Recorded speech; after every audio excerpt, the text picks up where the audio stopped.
துரந்தர் படத்துல பாகிஸ்தான்ல நடக்குது. முதல் முறையா ஒருத்தர் தொழுறதை நீங்க எங்க பாக்குறீங்க? முதல் தடவை எங்க தொழுவாங்கன்னா ஒரு ஃபேக்டரியில வந்து கல்லனோட அடிப்பாங்க தெரியுமா? ஆமா ஆமா, அவங்க எல்லாம் கும்பலா தொழுவாங்க. முஸ்லிம்களை காட்சிப்படுத்தும் போது அவங்க தொழுறத வந்து எதோட இணைக்கிறாங்க அப்படின்றத நீங்க பாருங்க. பெரும்பாலான படங்கள் அதை வந்து வன்முறை, தீவிரவாதம், குற்றவியல் இதனோட தான் இணைக்கும்.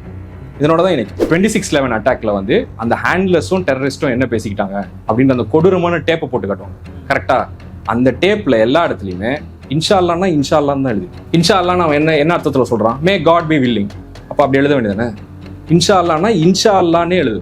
அப்போ அல்லாஹ் அப்படின்ற வார்த்தையை நீ எதனோட தொடர்புபடுத்துற? இப்போ அல்லான்ற வார்த்தையை சலாம் அலைக்கும்ன்ற முகமனை தொழுறத ஓதுறத எல்லாத்தையும் நீ எதனோட லிங்க் பண்றன்றது இருக்குல்ல, அது ரோஜாவோட காட்சியில இருந்து வருது. அந்த அழகியல்ல இந்த அழகியலை இப்படி நம்ம காட்டலாம் அப்படின்றது. துரந்தரை வந்து ரோஜா தான் பெத்து போட்டுச்சு. ரா அதாவது வந்து இந்திய உளவுத்துறை வந்து அவர் டேட்டா எடுத்த காலத்துல 10,000 ஆபீசர் வேலை செய்யறாங்க. அதுல ஒருத்தர் கூட முஸ்லீம் கிடையாது.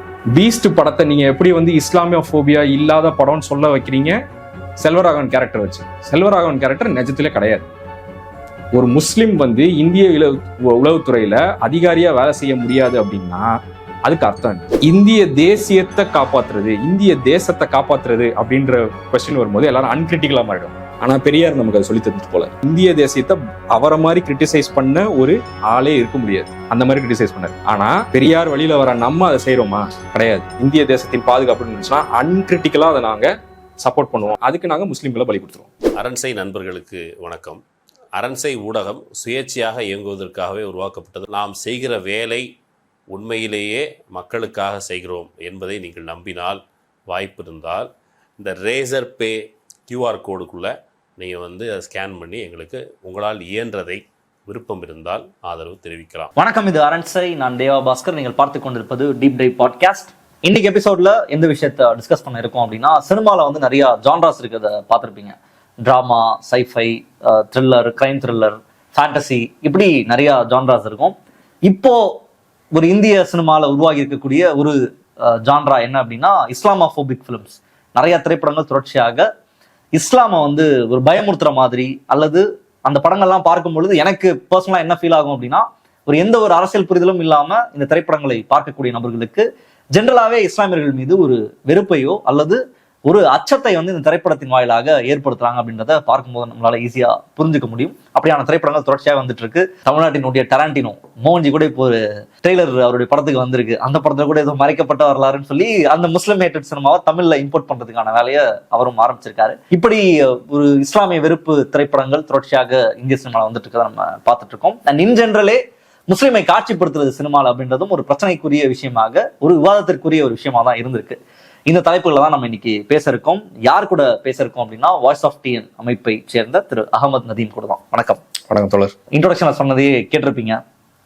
ஜென்ரலா முஸ்லிம்ஸை சினிமாவில் காட்சிப்படுத்துறதுல இருந்து இன்னைக்கு வரக்கூடிய திரைப்படங்கள்ல இருந்து நிறைய பிரச்சனைகளை வந்து நம்ம பார்த்துட்டே தான் இருக்கோம். தொடர்ச்சியாக இது ஒரு ஒரு ஒரு ஸ்டெரியோ டைப் பண்ணக்கூடிய, அல்லது முன்னாடி வரக்கூடிய திரைப்படங்களை நல்ல முஸ்லீம் இருப்பாரு, கெட்ட முஸ்லீம் இருப்பாரு. பீஸ்ட் படத்துல வந்து செல்வராகவன் வந்து ஒரு முஸ்லீமா காமிச்சிருப்பாங்க. அங்க ஒரு பக்கம் விஜய் வந்து தொடர்ச்சியாக இஸ்லாமியர்களை மோசமா சித்தரிக்கிறார் அப்படின்ற மாதிரியான குற்றச்சாட்டுலாம் இருந்தும் கூட அப்படியான திரைப்படங்கள் வர்றதும், அது ஒரு நல்ல முஸ்லீம் வைக்கக்கூடிய அந்த பாங்கும் நடக்கிறத பார்க்க முடியுது. ஹிந்தி சினிமாவில் தொடர்ச்சியாக த காஷ்மீர் ஃபைல்ஸ், த கேரளா ஸ்டோரி, இப்படி நிறைய திரைப்படங்கள், இப்ப சமீபத்தில் அந்த துரந்தர் உட்பட தொடர்ச்சியாக இஸ்லாமியர்களை ஒரு அச்சத்தோட நீங்க அணுகணுன்ற அளவுல அந்த திரைப்படங்கள் வரதெல்லாம் பார்க்க முடியுது. எப்படி பாக்குறீங்க? இஸ்லாமியர்களை காட்சிப்படுத்துறதுலையும் ஒரு பிரச்சனை இருக்குன்றதையும் நம்மளால புரிஞ்சுக்க முடியுது. சொல்லுங்க, உங்களுடைய கருத்து என்ன? பொதுவாகவே நம்ம அரசியல் பத்தி பேசும்போது வடக்க சில ட்ரெண்ட்ஸ் இருக்கதாகவும் தெற்க சில ட்ரெண்ட்ஸ் இருக்கதாகவும் நம்ம பிரிச்சு பேசுறோம். இது சினிமாவுக்கும் பொருந்தும்.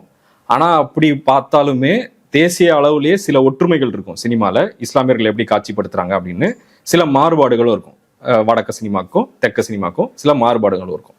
இப்போ அதுக்குள்ளதான் நம்ம பார்க்கணும். இப்போ நீங்க வந்து தொடர்ச்சியா வந்து அரண்சை பிளஸ்ல வந்துட்டு நீங்க வந்து இந்த மாதிரி இந்துத்துவ சாயல் படங்கள், இந்துத்துவ படங்கள், பிரச்சார படங்கள்ல வந்து தொடர்ச்சியா நீங்க எக்ஸ்போஸ் பண்ணி வீடியோஸ் போட்டுக்கிட்டே இருக்கீங்க.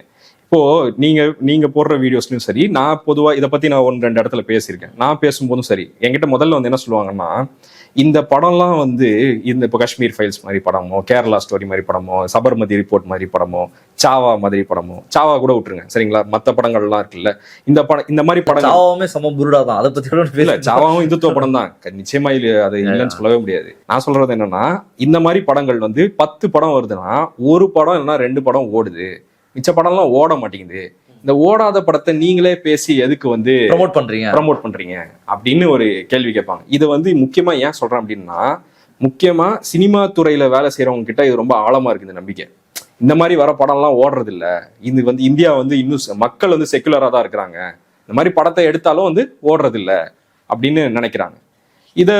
இதையும் மக்கள் அதை ஏற்றுக்கொள்ளல, ரிஜெக்ட் பண்றாங்க அப்படின்ற ஒரு பாயிண்ட் முன்வைக்கிறாங்க. ஒரு இல்லூஷன் இருக்கு. இது இல்லூஷன் நான் சொல்றேன். ஓகே, இல்லூஷன் இருக்கு. ஏன் இதை இல்லூஷன் அப்படின்னு சொல்றேன் அப்படின்னா, மக்கள் வந்து இதை வந்து தியேட்டருக்கு போய் படமா பார்க்கல, ஓகேங்களா, ஆனா மக்கள் கிட்ட இது தொடர்ச்சியா போய் சேருது. எப்படி போய் சேருது அப்படின்னா, எனக்கு நல்ல ஞாபகம் இருக்கு, சில வருடங்கள் முன்னாடி நான் வந்து இங்க பறக்கும் ரயிலில் போயிட்டு இருக்கேன், ஒரு தாம்பரமா இங்க போயிட்டு இருக்கேன் சரிங்களா. அப்படி போயிட்டு இருக்கும்போது அன்னைக்கு வந்து அந்த வாரம் வந்து கோமாளி ரிலீஸ் ஆயிடுச்சு. அந்த கம்பார்ட்மெண்ட்ல எல்லாரும் மொபைல்ல உட்காந்து கோமாளி பார்த்துட்டு இருக்காங்க. எல்லாருமே பைரட்டடா தான் பாக்குறாங்க, மொபைல்ல பாக்குறாங்கன்னா அந்த வாரம் ரிலீஸ் ஆன படம் எப்படி வரும் உங்களுக்கு, தியேட்டர் பிரிண்டா தான் வந்திருக்கும். தியேட்டர் பிரிண்டா உட்காந்து பார்த்துட்டு இருக்காங்க. அப்போ நம்ம மக்கள் கிட்ட வந்து என்ன ஆயிருக்கு அப்படின்னா, காசு கொடுத்து கன்சியூம் பண்றது, படத்தை கன்சியூம் பண்றது ஒரு லெவல்னா, பொதுவா வர்ற படத்தை எல்லாம் பாக்குறது அப்படின்றது இந்திய அளவுலயே எல்லா மக்கள் கிட்டயும் இருக்கிற ஒரு பொதுவான கலாச்சார பண்பு. இந்த இடத்துல ஒரு கேள்வி என்ன அப்படின்னா, இப்ப கோமாளி படம் வந்து நல்லா இருக்கு, ஃபன்னியா இருக்கு அப்படின்னு சொல்லியிருக்க கூடும், அந்த படம் அப்படிதான் இருக்கும், அதனால மக்கள் வந்து இது பண்ணி பாக்குறாங்கன்னு வச்சுக்கலாம். இப்போ மற்ற கேரளா ஸ்டோரியா பாப்பாங்களா, கேரளா ஸ்டோரி பாப்பாங்க கேட்கலாம். கரெக்ட். இப்ப நான் என்ன சொல்றேன்னா, அந்த 10 படத்துல 1-2 படத்தை பார்க்காம இருக்கலாம், 1-2 படத்தை பார்க்கலாம். அந்த வீக்கு அவங்களுக்கு ஒரு என்டர்டைன்மெண்ட் வேணும்னு சொல்லி நான் எப்படி கேக்குறேன்னா, இந்த திரைப்படங்களை எடுக்கிறாங்க, அது இப்போ இன்னைக்கு ஒரு கவர்மெண்ட் இருக்கு, இந்த கவர்மெண்ட் கிட்ட ஒரு சில சப்சிடிஸ் வாங்கலாம் இந்த படங்களின் வாயிலாக, ஒரு குட் புக்ல இருக்கலாம். இப்போ வெளிப்படையாவே நிக்குதுன்னு நினைக்கலாம். மோகன்ஜி வந்து இப்ப தமிழ்நாட்டுல இதுக்கு ஒரு மார்க்கெட் இருக்கு, இப்படி எல்லாம் பேசுறாங்க, அதை பாக்குறாங்கன்னா, இப்ப நம்ம இப்படி நாடக கதை எடுத்தா இப்படி பண்ணா இதுக்கு ஒரு மார்க்கெட் இருக்கு, நம்மளையும் ஆதரிக்கிறாங்க, அவரும் படம் எடுக்கிறாரு. சோ நான் என்ன கேக்குறேன் அப்படின்னா, இப்படியான திரைப்படங்கள் வந்தா அதை மக்கள் கிட்ட கொண்டு போய் சேர்க்கறதுக்கு நீங்க தியேட்டருக்குலாம் வரவானா, நாங்க வந்து உங்ககிட்ட கொடுக்குறோம், நீங்க பாருங்க அப்படின்னு புஷ் பண்றதுக்கு ஒரு ஆர்கனைஸ்டா வேலை செய்யறாங்களான்னு நான் கேக்குறேன். ஆர்கனைஸ்டா இப்ப வேலை செய்யறாங்கன்னு நான் சொன்னேன்னு வச்சுக்கோங்களேன், அது ஏதோ உங்களுக்கு சதி கோட்பாடு மாதிரி இருக்கும். நான் என்ன சொல்றேன்னா, அதை விலக்கி வச்சிருங்க, அதோடைய கல்ச்சுரல் இம்பாக்டா பாருங்க. அவங்க ஆர்கனைஸ்டா வேலை செஞ்சாலும் செய்யலனாலும் எண்ட் ரிசல்ட் என்ன, திரைப்படம் போய் சேரும் அப்படின்றீங்க, பல பேரை போய் சேருது. உதாரணத்துக்கு இன்னொன்னு சொல்றேன், இந்த மாதிரியான படங்களோட பிவிஆர் பார்ட்னர்ஷிப்லயும் இருக்கிறாங்க. நீங்க நல்லா பாத்தீங்கன்னா இந்தியா பூரா இந்த மாதிரி இந்துத்துவ படங்களுக்கு வந்து பிவிஆர்ல தனி ஸ்கிரீனிங் கிடைக்கும். இங்க சென்னையில சபர்மதி ரிப்போர்ட்டை எவன் பார்த்தான், ஆனா ஒரு வாரம் அது படத்துல இது தியேட்டர்ல ஓடும், மால்ல ஓடும். அப்போ அப்படி பார்க்கும்போது அது ஒரு வேலை திட்டத்தின் கீழே வருது. சரி, நான் சொல்றது வந்து உங்களுக்கு சதி கோட்பாட்டா தெரியுது அப்படின்னு சொன்னா அதை விலக்கி வச்சுட்டு பாருங்க, உங்களை சுத்தி எத்தனை பேர் கன்சியூம் பண்றாங்கன்னு பாருங்க. டெலிகிராம்ல இந்த படம் எல்லாமே தமிழ்ல டப்பாய் வருது, அப்போ தமிழ்ல டப்பிங் பண்ற வேலையை ஒருத்தவங்க பாக்குறாங்க, அதை டெலிகிராம்ல ரிலீஸ் பண்ற வேலையை பாக்குறாங்க. அப்போ முதல்ல நம்ம என்ன நம்மளை சுத்தி புரிஞ்சுக்கணும் அப்படின்னா, இது வந்து ஏதோ வந்து இதை எடுக்கிறது, இதை யாரும் கண்டுக்கிறது இல்லை, அதனால இது ஒரு பிரச்சனை இல்லை அப்படின்னு யோசிக்கிறது முதல்ல நிறுத்தணும். ரெண்டாவது வந்து இதை வந்து மக்கள் ரிஜெக்ட் பண்றாங்கன்றதையும் நிறுத்தணும். ஏன்னா அவங்கள அறியாம அவங்க இதை கன்சியூம் பண்ணிட்டு இருக்காங்க. நீங்க தினம் ஒரு சொட்டு பாய்சன் குடிச்சிங்க அப்படின்னா அது உங்க உடம்புல சேரதான் செய்யும், சரிங்களா. அதை வந்து யாருமே வந்து தடுக்க முடியாது. அதனாலதான் வந்து முதல்ல வந்து இதை பத்தி நம்ம பேச வேண்டியது இருக்கு. இஸ்லாமிய எதிர்ப்பு திரைப்படம் அப்படின்றது, இஸ்லாமிய விரோத திரைப்படம் அப்படின்றது எங்க இருந்து ஆரம்பிக்குதுன்னு நினைக்கிறீங்க? ஏன் அப்படின்னா, எனக்கு தெரிஞ்ச ஜீவான்னு நினைக்கிறேன், நம்ம ஜீவா வந்து ஒரு வீடியோ போட்டிருந்தாரு, தமிழ் சினிமால வந்து திடீர்னு ஒரு முஸ்லீம் கேரக்டர் வரும், தொப்பிலாம் போட்டிருப்பாரு, வந்து பார்த்தா சைதான் கே பச்சா அப்படின்னு சொல்லுவாங்க, இப்படிலாம் சொல்றேன். இந்த மாதிரி எந்த முஸ்லீம் பேசி நான் பார்த்தது இல்ல, வீடியோல பேசியிருந்தேன். கிட்டத்தட்ட எப்படி இருக்கும்னா, கமல் வந்து கமலோட திரைப்படத்துல வந்து ஒரு சென்னை ஸ்லாங் பேசுவாங்க பயங்கரமா, வீடியோல போட்டுருப்பாங்க, டேய் நான் சென்னை வந்து இவ்வளவு நாள் எவனுமே இப்படி பேசலையடா அப்படின்னு. அந்த மாதிரி அவங்களை காட்சிப்படுத்துறதே அப்படின்றதே ஒரு பிரச்சனைக்குரிய விஷயமாக இருந்திருக்கு. அவர்களை வந்து உள்ள சினிமால காட்டுறது அப்படின்றதே ஒரு ப்ராப்ளமேட்டிக்கா இருந்திருக்கு அப்படின்றதா அவர் சொன்ன அந்த பாயிண்ட்ல நான் புரிஞ்சுக்கிட்ட ஒரு விஷயம். உங்களுடைய பெர்ஸ்பெக்டிவ் அப்படின்றது என்ன, எப்படி காட்சிப்படுத்துறாங்க, இந்த இஸ்லாமிய எதிர்ப்பு திரைப்படங்கள் அப்படின்றது ஒரு ரீசன்ட் ட்ரெண்ட்னு வச்சுக்கலாம். போஸ்ட் ஒரு 2014 பிஜேபியோட ஆட்சிக்கு பிறகு நிறைய திரைப்படங்கள் வெளிப்படையாக இப்படியான ஒரு கருத்தை திணித்து வருது. அது மாதிரி தேசிய பற்று படம்லாம் வரும், அதுல ஒரு பாகிஸ்தான் தீவிரவாதி இருப்பாரு, இந்த அளவுல இருக்கும். சோ என்னவாக இருந்திருக்கு முஸ்லிமை காட்சிப்படுத்துறது, ஒரு இஸ்லாமியரை திரைப்படங்களை காட்சிப்படுத்துவது அப்படின்றது என்னவாக இருந்திருக்கு சினிமாக்கள்ல? இப்போ இதை நீங்க சமரைஸ் பண்ணதுல இருந்தே நான் வரேன். ரெண்டா இதை பிரிச்சுக்கலாம். அதாவது வந்து இந்த ஆட்சிக்கு வந்த பிறகு, மோடியினுடைய ஆட்சி வந்த பிறகு படங்கள் எப்படி மாறி இருக்கு, மோடி ஆட்சிக்கு முன்னாடி எப்படி இருந்திருக்கு அப்படின்னா நம்ம 3 காலகட்டத்தை சொல்ல முடியும். அதாவது 90களுக்கு முன்னாடி மொத்தமா ஒரு காலகட்டம், 90கள்ல இருந்து மோடியின் ஆட்சி வரைக்கும் ஒரு காலகட்டம், மோடியின் ஆட்சின்றது ஒரு காலகட்டம், இப்படின்னு நம்ம பிரிச்சுக்கலாம். இப்போ 90களுக்கு முன்னாடி இருக்கிற இஸ்லாமிய காட்சி அமைப்பு எப்படி இருக்கு அப்படின்னா, இப்போ இதை பிராடா பிரிச்சுக்கலாம். பாலிவுட் ரீஜனல் சினிமா அப்படின்னு பிரிச்சுக்கலாம். பாலிவுட் பிராந்திய சினிமாக்கள், தமிழ், தெலுங்கு, மலையாளம், கன்னடம் அப்படின்லாம் நீங்க பிரிச்சுக்கிட்டீங்க அப்படின்னா, பாலிவுட்க்கு வந்து அதனுடைய தொடக்க காலத்துல இருந்தே முஸ்லிம் ஆர்டிஸ்ட் நிறைய பேர் பாலிவுட்ல வேலை செய்யற ஒரு மரபு இருக்கு. சரிங்களா? அப்போ வந்து உங்களுக்கு இப்போ உதாரணத்துக்கு நீங்க திலீப் குமார்ல இருந்து யாரை வேணா எடுத்துக்கலாம். ஓகேங்களா? அந்த மாதிரி ஒரு மரபு இருக்கு. அப்படின்ற போது அங்க வந்து அதை எப்படி எடுத்தாங்க அப்படின்னா, பார்ட்டிஷனுக்கு பிறகு அங்க பாலிவுட் தயார் பண்ண படங்கள்ல எல்லாத்துக்குமே நிறைய படங்கள்ல முஸ்லிம்கள் வருவாங்க. அவங்க வந்து பெரும்பாலும் வந்து 2 விஷயத்த பிரதிபலிப்பாங்க. ஒண்ணு வந்து என்னன்னா அதீத தேசப்பற்று, அவங்கள விட ஒரு தேசப்பற்று இருக்கிற ஒரு குரூப் நீங்க பார்க்கவே முடியாதுன்ற மாதிரி ஒரு முஸ்லிமை காட்டுவாங்க. ஒண்ணு. ரெண்டாவது வந்து என்ன அப்படின்னா அதிகமான தாராள மனசு, பெருந்தன்மை, ஒரு நோபல் பர்சன். எக்ஸாக்ட்லி, நோபல் பர்சனா அவங்கள வந்து தொடர்ச்சியா காட்டுவாங்க. இது எங்க இருந்து வருது அப்படின்னா, வட மாநிலங்கள்ல வந்து கங்கா ஜமுனா தேசிப்னு ஒரு கலாச்சாரம் இருக்கு. அதாவது வந்து கங்கை எனும் இந்து மதமும் யமுனை என்னும் இஸ்லாமிய மதமும் ஒன்றிணைந்து உருவான ஒரு கலாச்சாரம், ஒரு சிங்க்ரட்டிக் கலாச்சாரம் அப்படின்னு ஒரு கலாச்சாரம் இருக்கு. இப்போ உங்களோட இந்திய சூஃபி மரபுலாம் அதுக்குள்ளதான் வருது. ஓகேங்களா? இந்திய சூஃபி மரபுலாம் அதுக்குள்ளதான் வருது. இப்போ நீங்க பாத்தீங்கன்னா பெரும்பாலான இஸ்லாமியர் அல்லாத மக்கள் தர்காக்கு போறாங்க, தாயத்து கட்டுறது, அந்த மாதிரி ஒரு கலாச்சாரம் இருக்குல்ல, அதுதான் கங்கா ஜமுனா தேசிப். இப்போ அந்த கங்கா ஜமுனா தேசிபோடைய ரிஃப்ளெக்ஷனா சினிமால இருக்கும். கீழே வந்து எப்படி ஒரு சிங்க்ரட்டிசம் இருக்கோ அது உங்களுக்கு வந்து சினிமால பிரதிபலிக்கும். அப்படி ஒரு சினிமா காட்சி. அது தவிர உங்களுக்கு வந்து மிகப்பெரிய கமர்ஷியல் சினிமாக்களை உருவாக்குன சலீம், ஜாவேத் 2 பேருமே இஸ்லாமியர்கள். ஓகேங்களா? அவங்க பிராக்டிசிங் முஸ்லீமா இல்லையா அதெல்லாம் வேற விஷயம். அவங்களுடைய கல்ச்சுரலா அவங்க முஸ்லீமா இருக்கும்போது அது வந்து ரிஃப்ளெக்ட் ஆகும் உங்களுக்கு. அதனாலதான் அமிதாப் பச்சன் வந்து அவருடைய டெபியூ ரோல் வந்து ஒரு முஸ்லீம். ஸோ அப்படிதான் இது வந்து பாலிவுட்ல அப்படி வரும்போது நீங்க ரீஜனல் சினிமாலையும் அது அப்படிதான் ரிஃப்ளெக்ட் ஆச்சு. மிகுந்த கண்ணியமான, ஒரு தாராளமான, கிட்டத்தட்ட ஒரு துறவியை போன்ற ஒரு செயின்ட் மாதிரி தான் வந்து அவனை டெபிக்ட் பண்ணுவாங்க. அதுல பிரச்சனை இருக்கானா? ஆமா பிரச்சனை இருக்கு. ஆனா முதல்ல அது என்னன்றது தவறா காட்டல. அதாவது வந்து எப்படின்னா, அப்பத்துல இருந்தே சினிமால என்ன இருந்ததுன்னா, முஸ்லிம்ன்றவங்க வந்து வேற ஆட்கள், அவங்க வந்து ஒரு வேற ஆட்கள், மற்றவர்கள் அப்படின்னு. அந்த மற்றவர்கள் எப்படி இருக்கிறாங்கன்னா ரொம்ப கண்ணியமா இருக்கிறாங்க அப்படின்றதுதான் இதனுடைய தொடக்கம். ஓகேங்களா? ஏன்னா வந்து தமிழ்ல பாத்தீங்கன்னா பாவமணிப்புன்னு ஒரு படம், சிவாஜி முஸ்லிமாவே நடிச்சிருப்பாரு. இன்னைக்குதான் ஒரு முஸ்லிம் கேரக்டர் ஹீரோ நடிக்கிறதுன்றது குதிரை கொம்பு. ஆமா, முஸ்லிமாவே நடிச்சிருப்பாரு. அப்புறம் வந்துட்டு நீங்க பாத்தீங்கன்னா படிக்காதவன், நாயகன், புலன் விசாரணை, இந்த படங்கள் எல்லாம் பாத்தீங்கன்னா ஹீரோ வந்து ஒரு ஆதரவற்ற குழந்தையா இருப்பாரு. அந்த குழந்தையை எடுத்து வளர்க்கிறவர் ஒரு நல்ல முஸ்லீமா இருப்பாரு, ஒரு பெருந்தன்மையான முஸ்லீமா இருப்பாரு.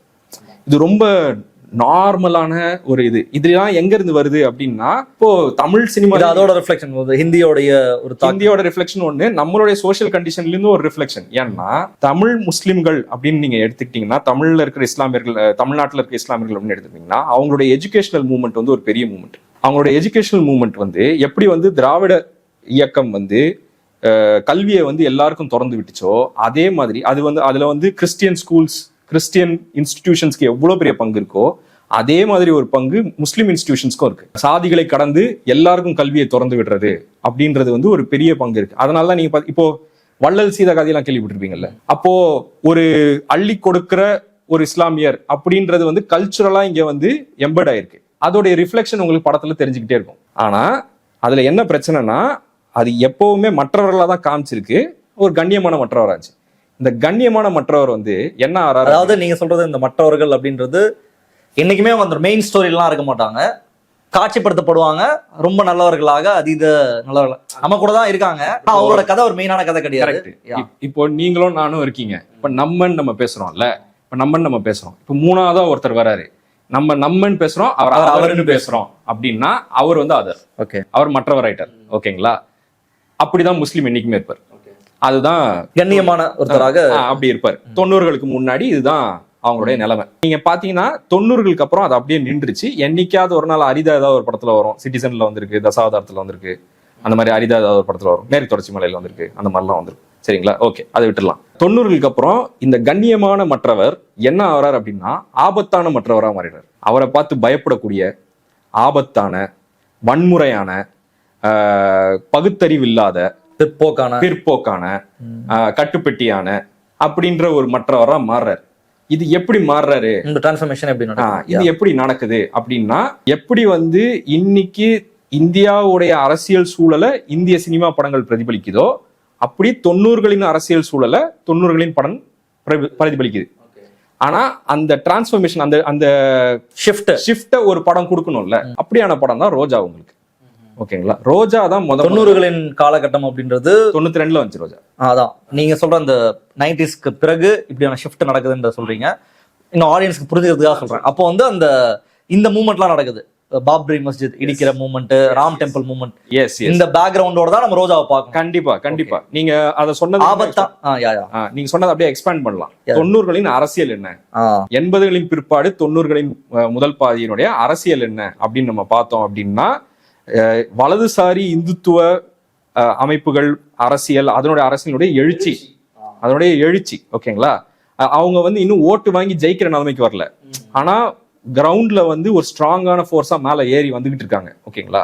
அதை வந்து எதுக்கு அவங்க வந்து எதிராக நிப்பாட்டுறாங்க அப்படின்னா, மண்டல் அரசியலுக்கு எதிராக, அதாவது வந்து இந்த நாட்டின் பிற்படுத்தப்பட்ட மக்களுக்கு வந்து இடஒதுக்கீடு இருக்கணும் அப்படின்ற போது அந்த இடஒதுக்கீடுக்கு எதிராக வந்து அவங்க நிறுத்துறது தான் வந்து இந்து முஸ்லிம் பிரிவினை அப்படின்ற அந்த இந்துத்துவ அரசியல். சரி, இப்போ இதை நம்மளா கற்பனை பண்ணி சொல்றோமா அப்படின்னா, அந்த இடத்துல ஒரு முக்கியமான விஷயம் இருக்கு.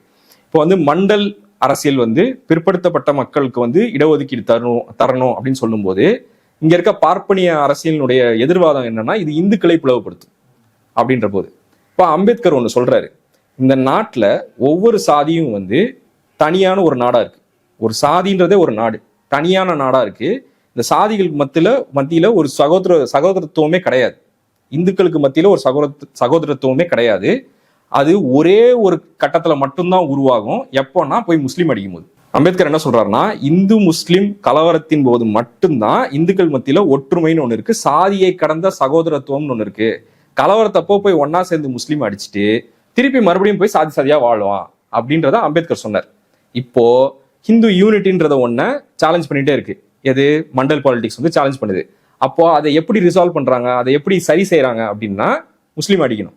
அதாவது இந்துக்களுக்கு நடுவுல பாதிக்கப்பட்ட இந்துக்கள், கல்வி மறுக்கப்பட்ட இந்துக்கள் இடஒதுக்கீடு கேட்கும் பொழுது, நீ இதை கேட்காத, நம்ம ஒற்றுமை குலைஞ்சிடும், நீ இதை கேட்காத, நமக்கு எதிரி முஸ்லிம் இருக்கான்னு சொல்லி டைவர்ட் பண்றதுக்கான வேலை அப்படின்ற பாலிடிக்ஸ் வந்து கிரவுண்ட்ல நடக்கும்போது அந்த பாலிடிக்ஸ் உங்களுக்கு சினிமால ரிஃப்ளெக்ட் ஆகும். அப்படி ரிஃப்ளெக்ட் ஆக ஆரம்பிச்ச முதல் படம் தான் ரோஜா. ஓகே, ரோஜா என்ன பண்ணுது? நான் என்ன நினைச்சேன் அப்படின்னா, நீங்க ரோஜால ஷிஃப்ட் நடக்கும்போது நான் அதான் யோசிச்சிட்டேன், ஒருவேளை 9/11 அட்டாக் நடந்துச்சாங்கன்னா 9/11 நடக்கல. அப்போ உலகம் முழுக்க இஸ்லாமிய வெறுப்பு 9/11க்கு அப்புறம் ரொம்ப தீவிரமா. ஒருவேளை அந்த ஆப்கானிஸ்தான்ல தாலிபான்ஸோட ரைஸ் எல்லாம் நடக்குதா நான் யோசிக்கும் போது, நீங்க இந்தியாவில் நடக்கிற பிரச்சனையை நான் அதை யோசிச்சுட்டு இருந்தேன். கரெக்ட் தான். ஏன்னா நீங்க பாத்தீங்கன்னா ரோஜாக்கு முன்னாடி வந்து தீவிரவாதத்தை பத்தி படம் வந்திருக்கான்னா வந்திருக்கு. இந்திய தேசிய பாதுகாப்பு அச்சுறுத்தல் படுற மாதிரி படம் வந்திருக்கான்னா வந்திருக்கு. அதெல்லாம் எப்படி வரும்னா வெளிநாட்டு எனிமின்னு வரும். சைனா தான் பெஸ்ட் எக்ஸாம்பிள். அந்த நாள் அப்படின்னு நம்ம சிவாஜி நடிச்ச படம் இருக்குல்ல, சீன கைக்கூலியா வேலை செய்வார். சீன அரசு கைக்கூலியா வேலை செய்வார். ஓகேங்களா? அது வந்து அந்த மற்றவர் வந்து நிஜமான எனிமி, எக்ஸ்டர்னல் எனிமி. ஓகேங்களா? இங்க இருக்கிற நார்த் ஈஸ்ட் காரன சீனாக்காரன் பிடிச்சி அடிக்கிறாங்கல்ல, அந்த மாதிரி கிடையாது. அது வந்து நிஜமாவே மற்றவர். அந்த படத்துலலாம் நீங்க பாத்தீங்கன்னா சாவர்கருக்கு ஆதரவாத டயலாக்லாம் இருக்கும். நீங்க அப்ப திராவிட சினிமா இந்திய தமிழுக்கு என்ன பண்ணிருக்கு அப்படின்றதுனா, நீங்க வந்து அந்த நாள் மாதிரி படங்கள்லாம் வராம ஒளிச்சு கட்டிருக்கு. அதெல்லாம் வந்து திராவிட சினிமாவுடைய பங்களிப்பு தமிழ் சினிமா. சரி, அது வேற டாபிக், அதை விட்டுருவோம். ஓகேங்களா? அந்த மாதிரி எக்ஸ்டர்னல் எனிமீஸ் பத்தி எப்பவுமே படங்கள் வந்திருக்கு. ஆனா இங்க வாழக்கூடிய இந்திய நாட்டுக்குள்ள ஒரு எதிரி இருக்காங்க, அவங்க இன்னார் அப்படின்னு ஒரு படம் வந்தது இல்லை. அப்படி ஒரு படம் வந்து முதல்ல என்ன பண்ணுது அப்படின்னா, அந்த இன்னார் யாரு அப்படின்னா காஷ்மீரி முஸ்லிம், அதை காஷ்மீரிகள்னு எடுத்துக்கலாம், முஸ்லிம்கள்னு எடுத்துக்கலாம் அப்படின்ற ஒரு டாப் அந்த ஒரு காயின் பண்ணுது, அதை ஆரம்பிக்குது. அப்போ அது என்ன பண்ணுது அப்படின்னா, காஷ்மீரிகள் வந்து அங்க வந்து உங்களுக்கு மிலிட்டன்சி வந்து ஜாஸ்தி ஆகுது. 90s வந்து மிலிட்டன்சி வந்து பீக் ஆகுது. சரிங்களா, 90s பிகினிங்ல பீக் ஆகுது. அப்போதான் உங்களுக்கு வந்து பண்டிட்கள் வெளியேற்றம் அதெல்லாம் நடக்குது. இப்போ மிலிட்டன்சி அங்க ஏன் பீக் ஆகுது அப்படின்னா, காஷ்மீர் பிரச்சனை உருவான காலத்துல இருந்து அங்க வந்து மிலிட்டன்சினா வந்து ஆயுதம் ஏந்தி போராடுதல் அப்படின்னு வச்சுக்கலாம். ரொம்ப சீக்கிரமா தீவிரவாதமாகவும் மாறும் அப்படியே வச்சுக்கலாம். ஓகேங்களா, இப்போ மிலிட்டன்சி அங்க வந்து காஷ்மீர் பிரச்சனை உருவான காலத்துல இருந்து இருக்கு. ஆனா அதுக்கு வந்து காஷ்மீர் பொதுமக்கள் கிட்ட ஏற்பு கிடையாது.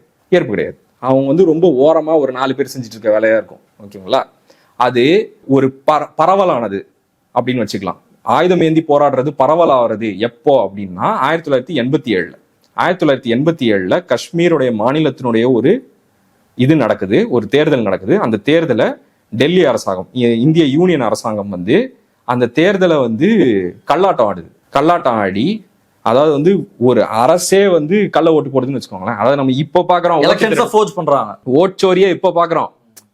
காஷ்மீர் மக்கள் வந்து அதை பலகாலமா பார்த்துக்கிட்டு இருக்காங்க. ஓகேங்களா, ஓட்சோரி பண்ற மாதிரி பண்ணி அவங்களுக்கு விருப்பமான ஒரு கட்சி ஜெயிக்கிறதுக்கு வந்து வழிவகை செய்யறாங்க.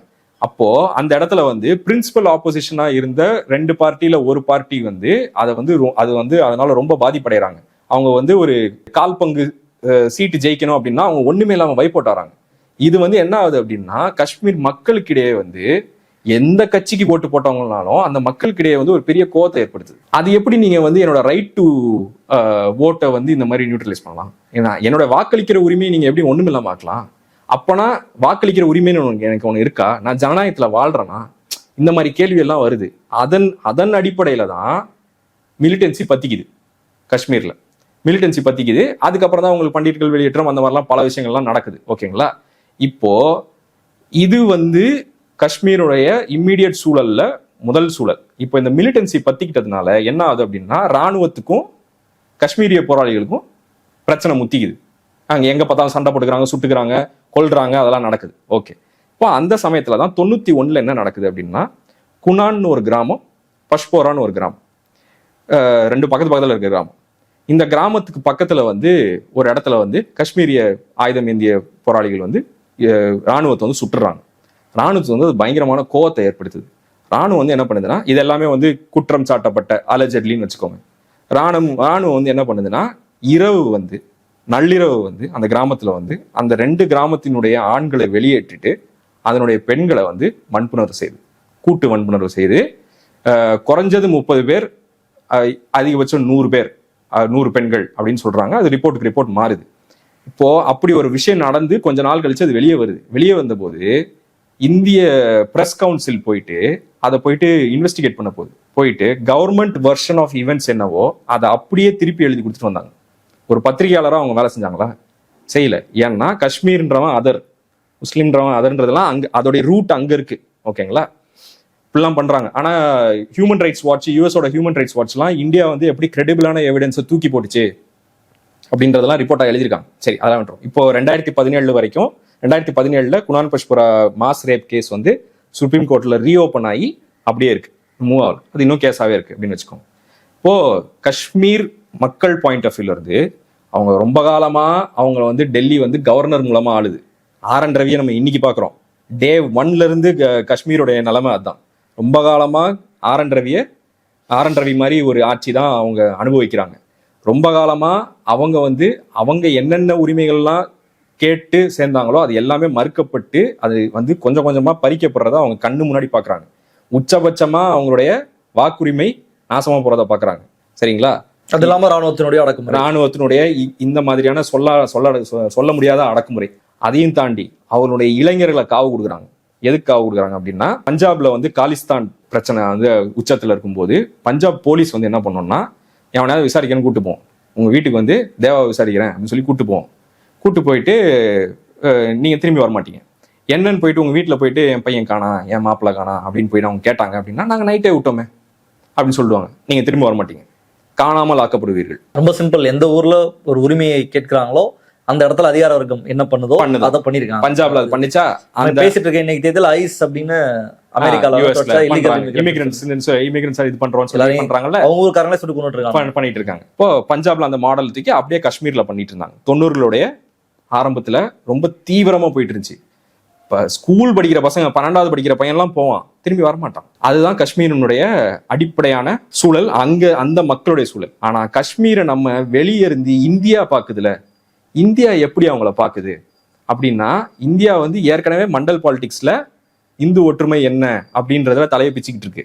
ரெண்டாவது அவங்கள அதரா பாக்குது. இது ரெண்டுத்துக்கும் சேர்த்து ஒரு படம் பதில் சொல்லுது, அதான் ரோஜா. ரோஜா என்ன சொல்லுதுன்னா, இந்திய ஒற்றுமை அப்படின்றது வந்து அந்த காஷ்மீரி அதரா அடக்கிறதுல இருக்கு அப்படின்றத தான் பதில் சொல்லுது. இதை எப்படி இந்த கிரிட்டிசிசம் வைக்கிறாங்க அப்படின்னா, இதை முதல்ல வச்சது வந்து பேராசிரியர் MSS பாண்டியன் அவர்கள். அவர் வந்து அவருடைய கிரிட்டிக்ல எழுதுறாரு. அவர் என்ன சொல்றாரு அப்படின்னா, காஷ்மீர் படம், இது ரோஜா படம் பார்த்தவங்களுக்கு தெரியும், நான் ரோஜா படத்தை விளக்க விரும்பல.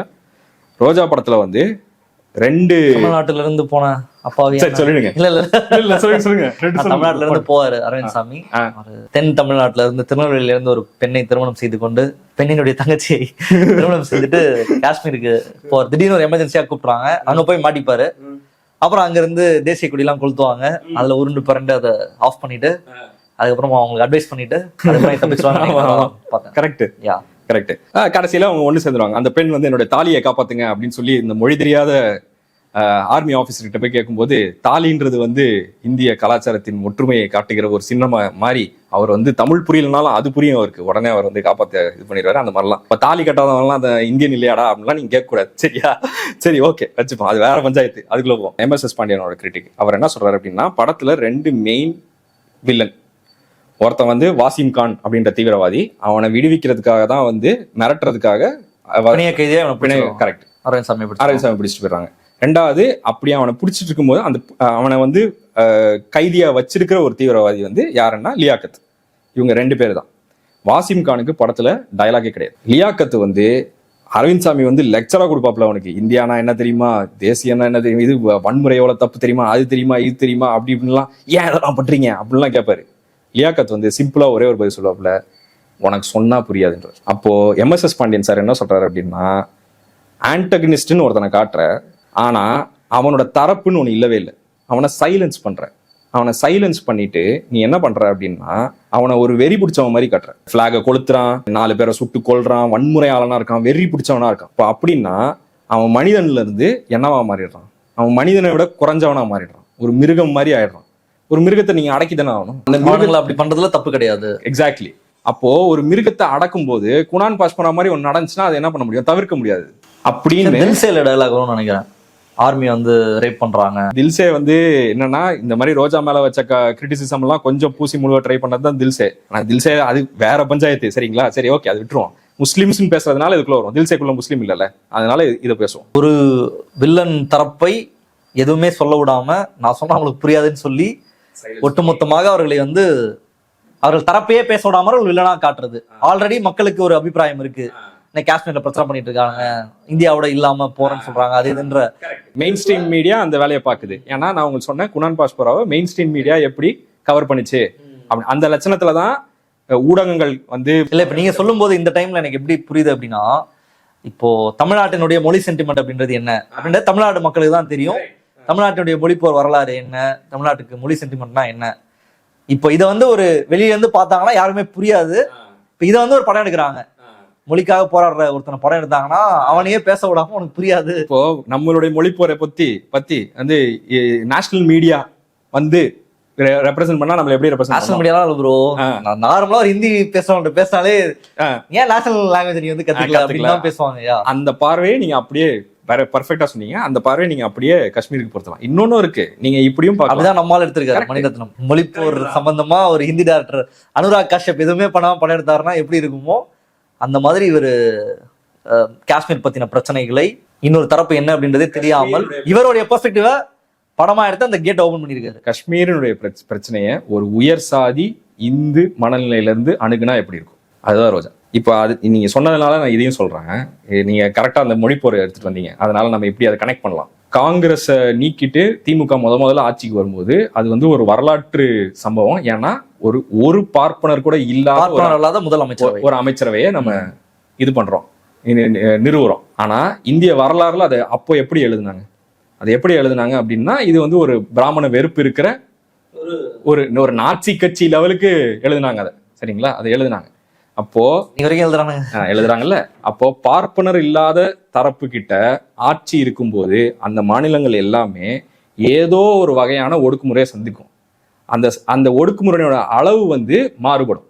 இப்போ வந்து பார்ப்பனர் அல்லாத ஆனா இந்து அப்படின்ற ஃபோல்டுக்குள்ளே இருக்கிறவங்கன்னா அந்த அடக்குமுறை கொஞ்சம் கம்மியா இருக்கும். காஷ்மீர்ன்றவரும் பார்ப்பனர் அல்லாத ஆட்சி தானே, அது முஸ்லீம் கையில இருக்க ஆட்சி, பார்ப்பனர் அல்லாத ஆட்சி தானே, ஆனா அது முஸ்லீம் அப்படின்றதுனால ஒடுக்குமுறை ஜாஸ்தியா இருக்கும். ரைட்டா, அப்படி புரிஞ்சுக்கலாம். ஓகே, ரோஜா படம் தான் ஓபன் பண்ணுது அப்படின்றத சொல்லியிருக்கீங்க. இது ஏன் இப்போ மணிரத்னம் அவரு நீங்க சொல்ற அந்த உயர் சாதி, நீங்க சொல்றதுல ஃபேக்டர் தான், ஒரு அந்த உயர் சாதி அந்த இந்து ஆண் அந்த பெர்ஸ்பெக்டிவ்ல இருந்து அந்த படத்தை அணுகிருக்காருன்னு எடுத்துக்கலாம். அவர் நல்ல ஃபிலிம் மேக்கர், அதை படத்தை வந்து வெற்றிகரமா எடுத்து முடிச்சிட்டாரு, அது ஒரு பெரிய இதுவாயிடுச்சுன்னு வச்சுக்கலாம்.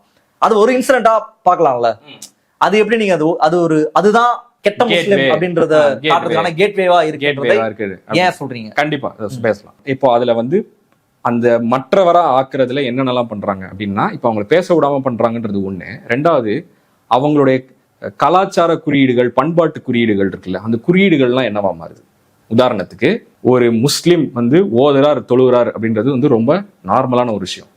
முதல் முறையா இந்திய சினிமால வந்து அந்த படத்துல தான் ஒரு கொடியை எரிக்கிறது, தொழுகிறது அப்படின்ற மாதிரி கனெக்ட் பண்றது. அதாவது ஒரு இஸ்லாமிய நம்பிக்கை, இஸ்லாமிய அடையாளம், பண்பாட்டு அடையாளங்கள், தீமை, இது எல்லாத்தையுமே ஒன்னா மாத்துறது.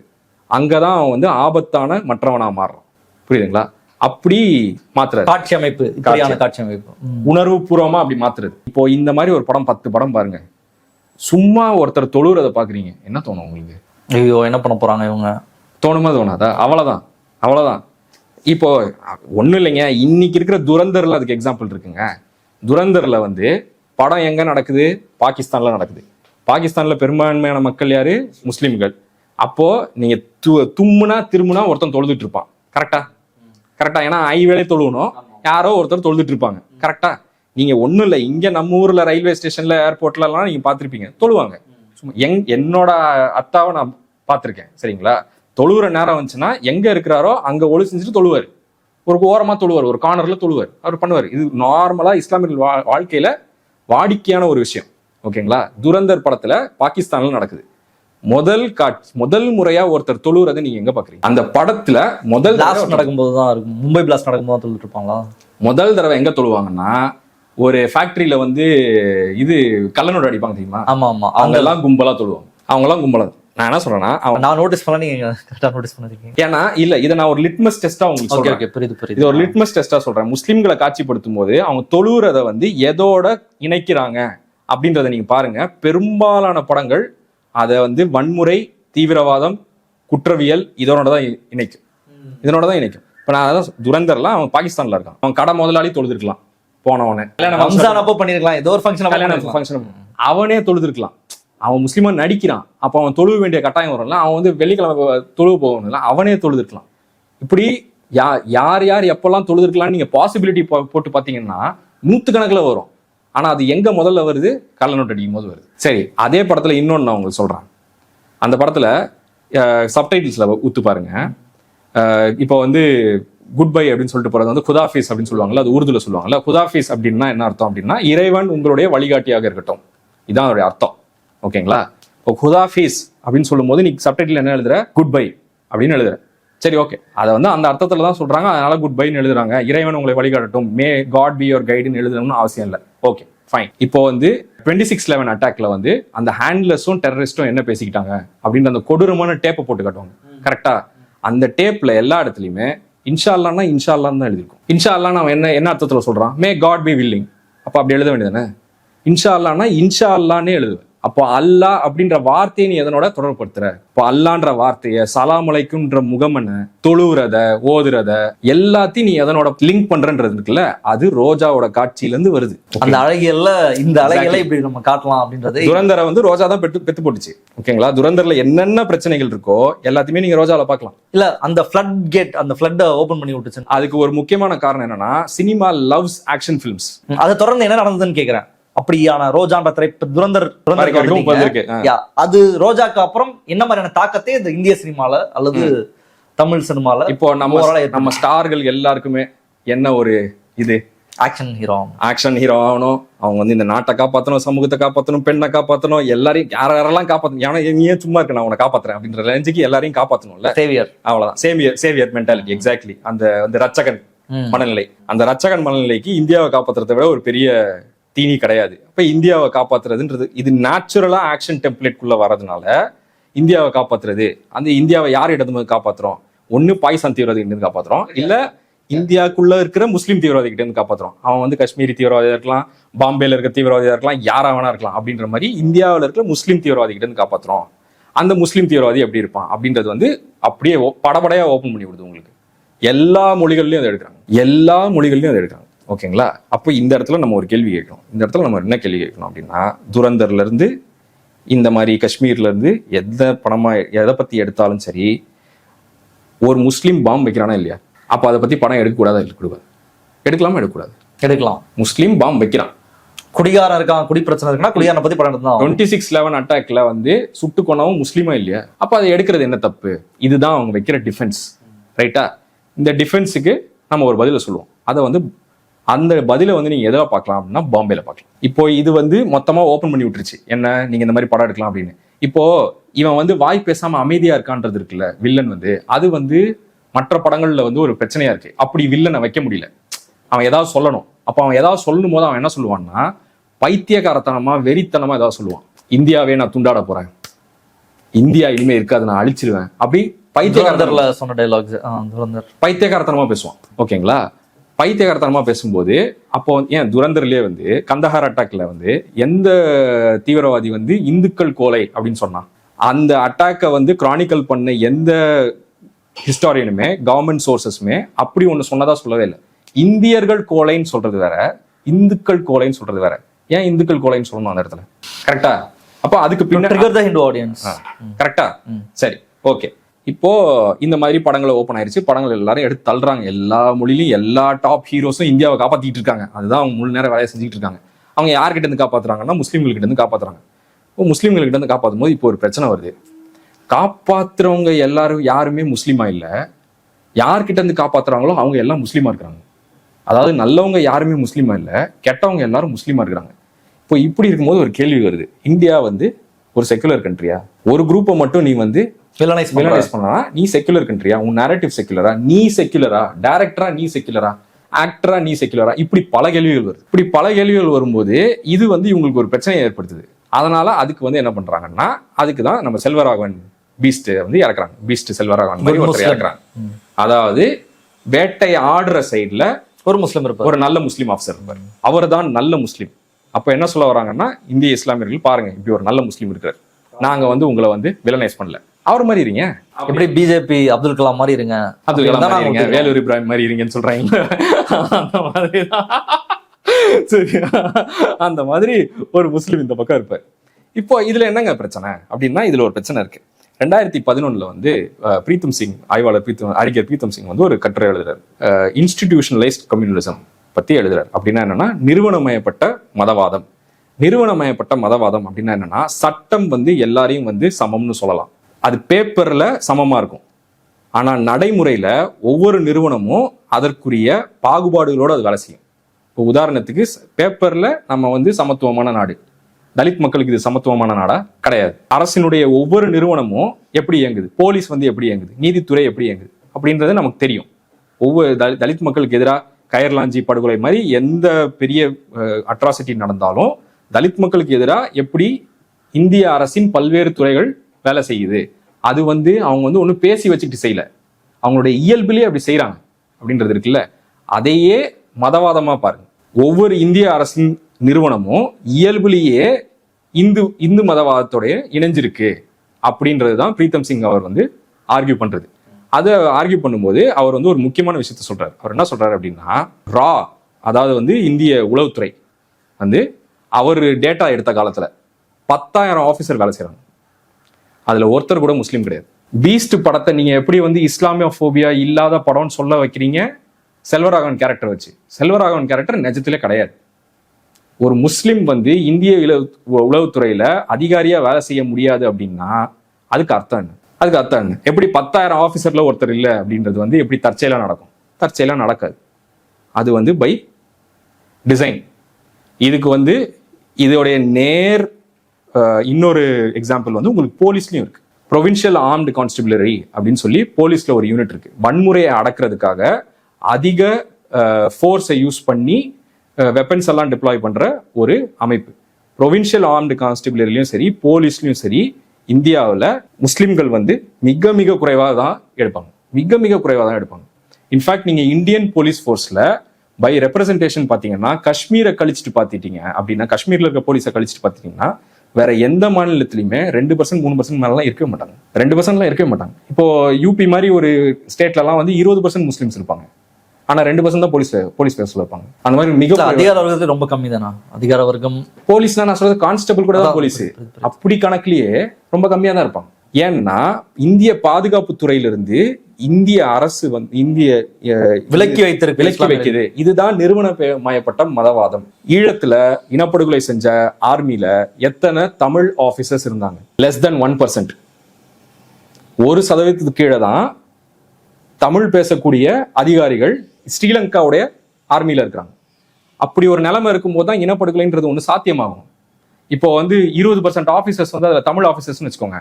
அவன் போய் எப்படி அங்க இனப்படுகொலை செய்வான்? அவன் செய்ய மாட்டான். சரிங்களா? ஓகே. அப்போ இல்ல இதுக்கும் சினிமாக்கும் என்ன சினிமா வந்து அப்ப என்ன பண்ணுது அப்படின்னா, இப்போ நீங்க நிஜத்தை தான் காட்டுறீங்க அப்படின்னா நிஜத்தை நிஜத்துல இல்லவே இல்லைன்றீங்களா? நிஜத்துல இவங்க இல்ல. இவங்க ஏன் இல்லைன்ற கேள்வி எழக்கூடாதுல்ல. இவங்க ஏன் இல்லைன்ற கேள்வியை செல்வராகவன் வந்து ஒரு ஐபி அதிகாரியா தான் இருந்திருப்பாரா படத்துல? போலீஸா இருந்திருப்பாரா? IP intelligence ஏஜென்சியோட. ஏன்னா அவரு இன்டெலிஜென்ஸ் அந்த ராகவனா விஜய் ராகவன் சம்திங் அவரை ஹேண்டில் பண்றவர் இவரு. சோ ஹேண்ட்லர்னா கண்டிப்பா இன்டெலிஜென்ஸ் ஏஜென்சி தான். ஆனா இன்டெலிஜென்ஸ் ஏஜென்சில இல்ல.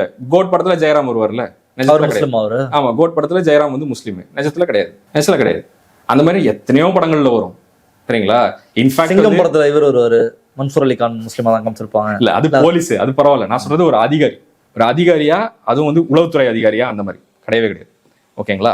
அப்போ 2 விஷயத்தை இது பண்ணுது. ஒண்ணு என்ன பண்ணுது அப்படின்னா, எந்த மக்களை நீங்க வந்து ஆபத்தானவர்களா சித்தரிக்கிறீங்களோ அவங்க கிட்டயே நீங்க ஒரு பொய் சொல்றீங்க. என்ன பொய் சொல்றீங்கன்னா, நாங்க எல்லாரையும் அப்படி காட்டல, பாருங்க ஒரு நல்லவரை காட்டுறோம் அப்படின்னு. ஒரே கல்ல 2 மாங்கா. 2வது என்ன பண்றீங்க அப்படின்னா, இந்தியா தன்னோட நிஜத்துல ஒரு நிறுவனமயப்பட்ட இந்து, அதாவது பார்ப்பனிய மதவாத இது நாடாதான் இருக்கு, அது என்னைக்குமே செக்குலர் நாடா இருந்தது இல்லை அப்படின்றதையும் மறைக்கிறீங்க இதன் மூலமா.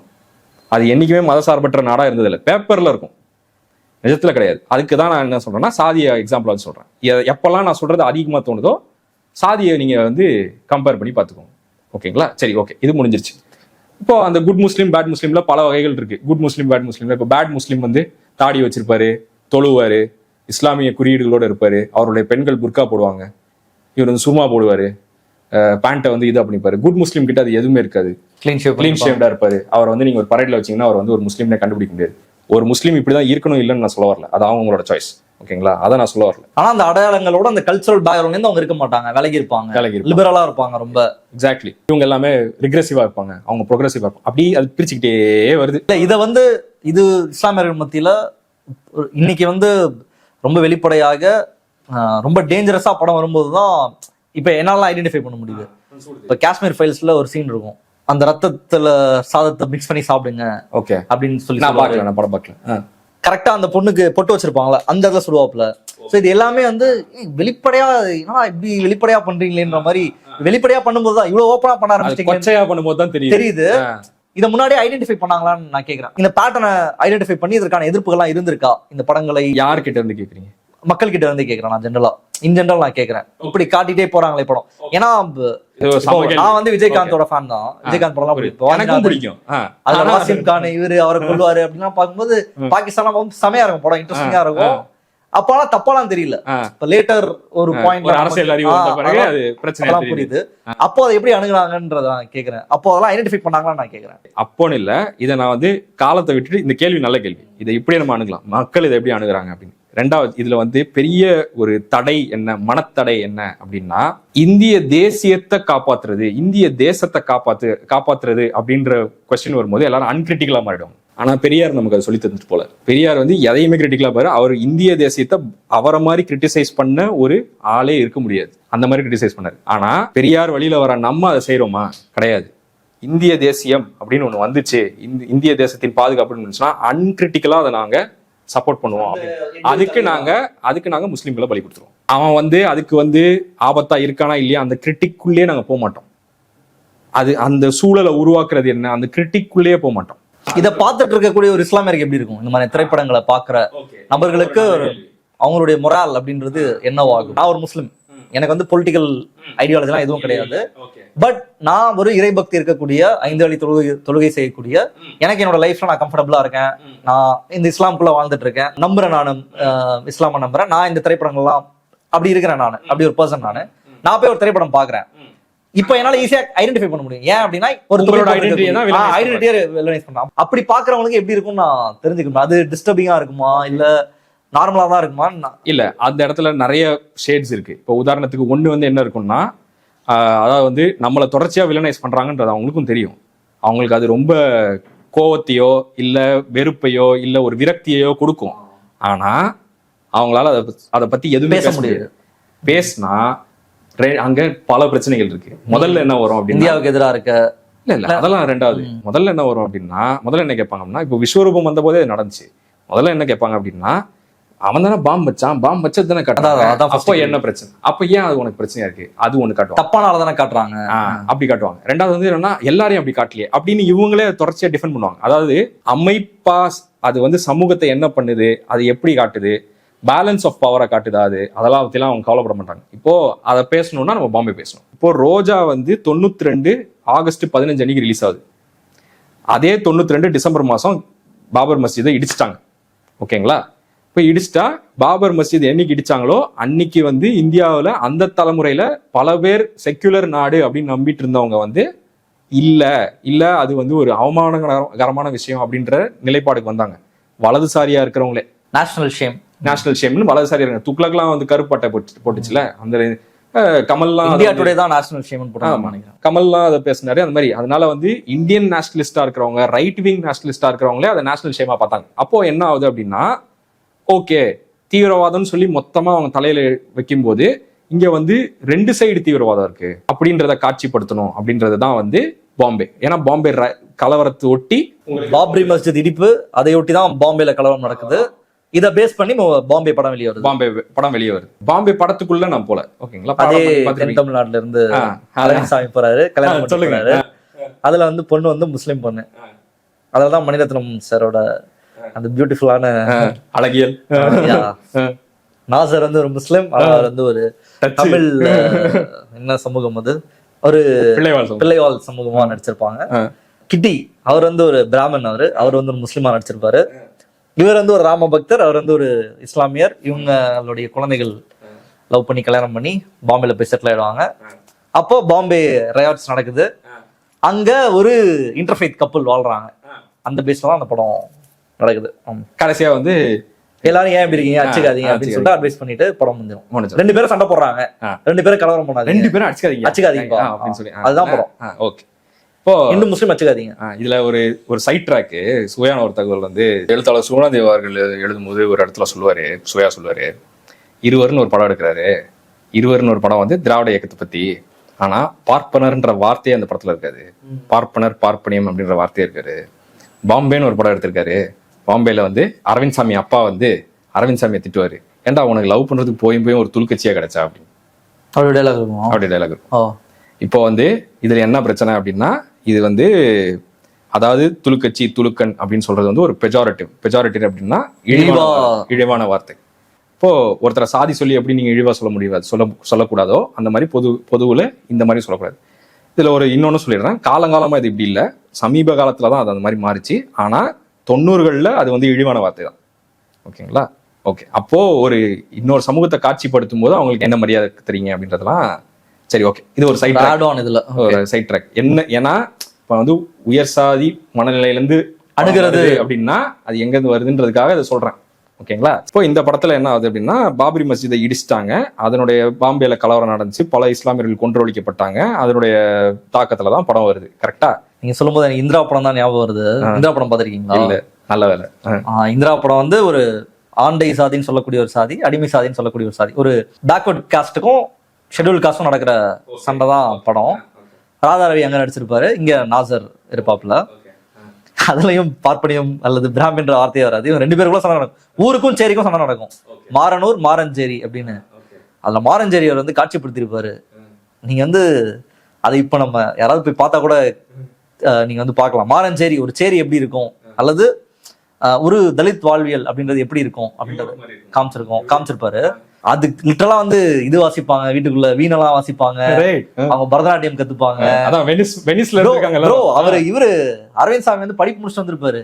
சாப்பாடு சாம்பார் இருக்கும், ஒரு நான்வெஜ் கூட இருக்காது. நீங்க சீயிங் ஃப்ரம் நீங்க சொல்ற அந்த லென்ஸ்ல இருந்து பாக்குறது இருக்குல்ல, அங்க இருந்து தான் அவர் பாத்திருப்பாரு. ஆமா, எப்படி சாப்பிடுறாங்க எதுவுமே அவருக்கு தெரியலையா இல்ல தெரிஞ்சுதான் பண்றாரான்னு தெரியல.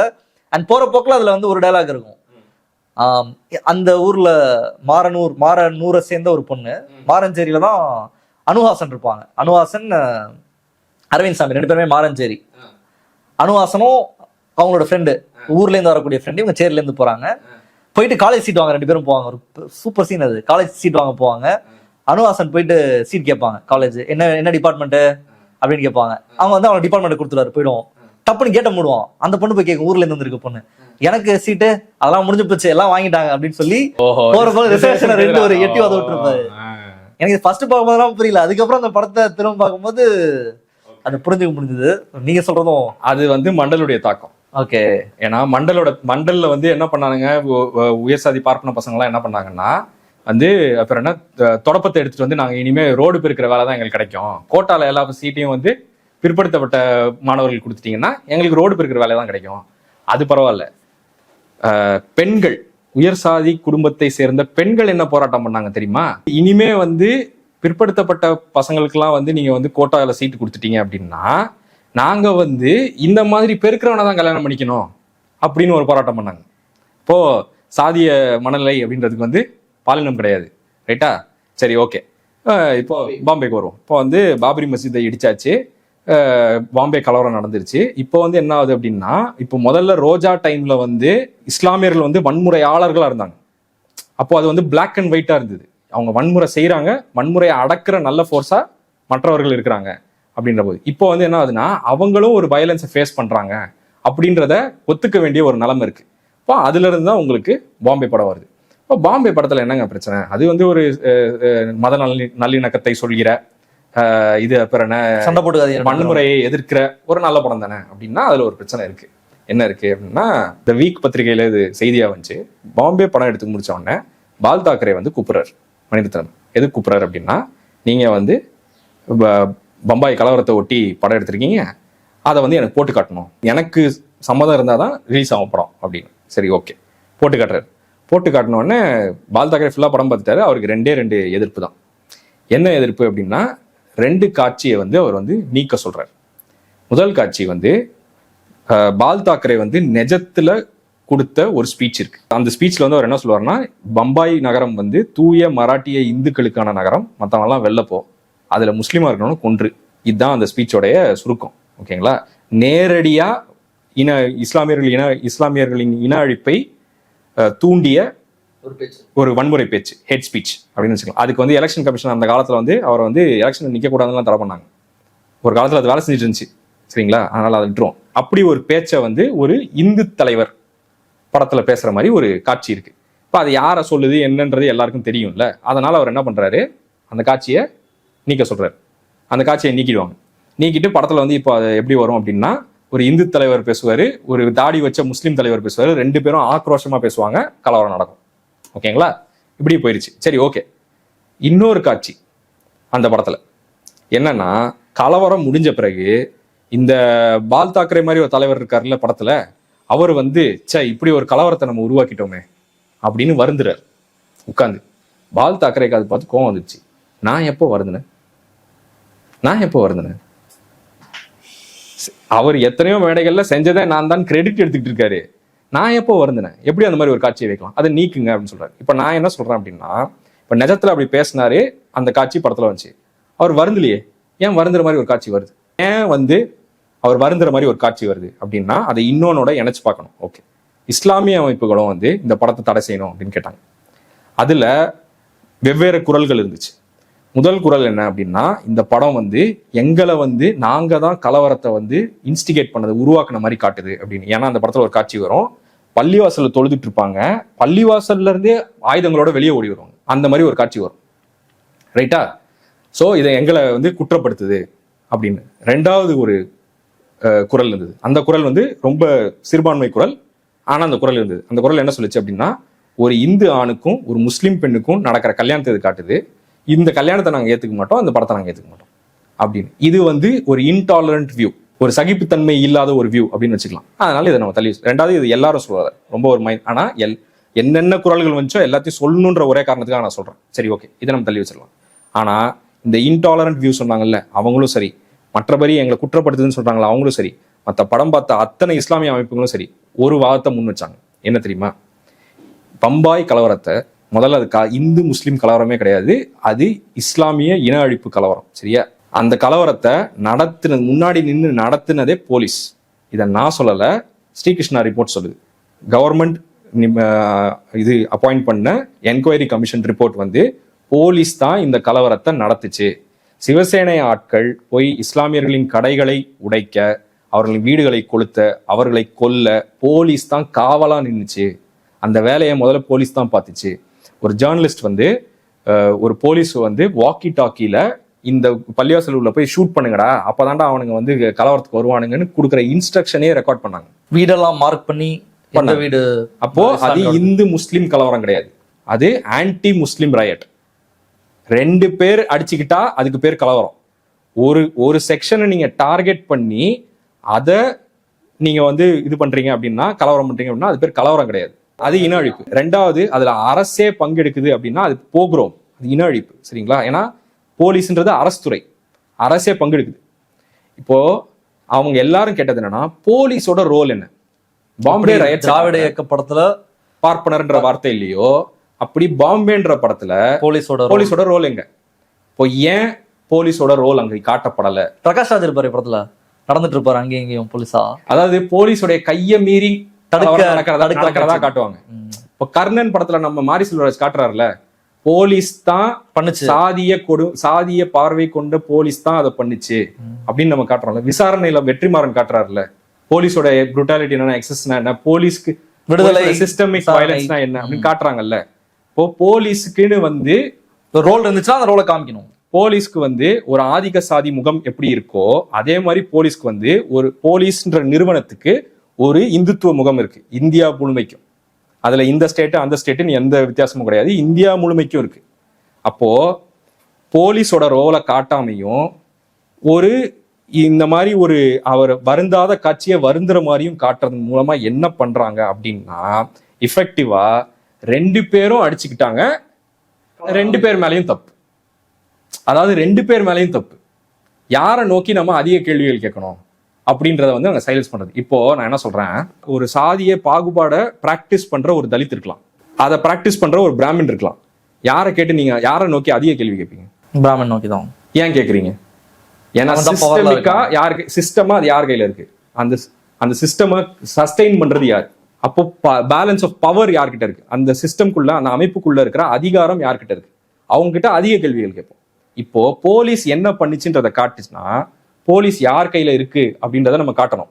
போலீஸ் யார் கையில இருக்கு அப்படின்றத காட்டுனா, அப்போ அரசு அதுல உடந்தைன்றதை நம்ம ஒத்துக்கணும். அரசு உடந்தை அப்படின்றத நம்ம ஒத்துக்கிட்டோம்னா, இந்தியாவுடைய அரசு நிறுவனங்களுக்கு ஒரு இஸ்லாமிய விரோத, இஸ்லாமிய வெறுப்பு பார்வை இருக்கு, இந்துத்துவ முகம் இருக்குன்றதை நம்ம ஒத்துக்கணும். அதை ஒத்துக்கிட்டா யாரை நோக்கி அதிக கேள்விகள் கேட்போம்?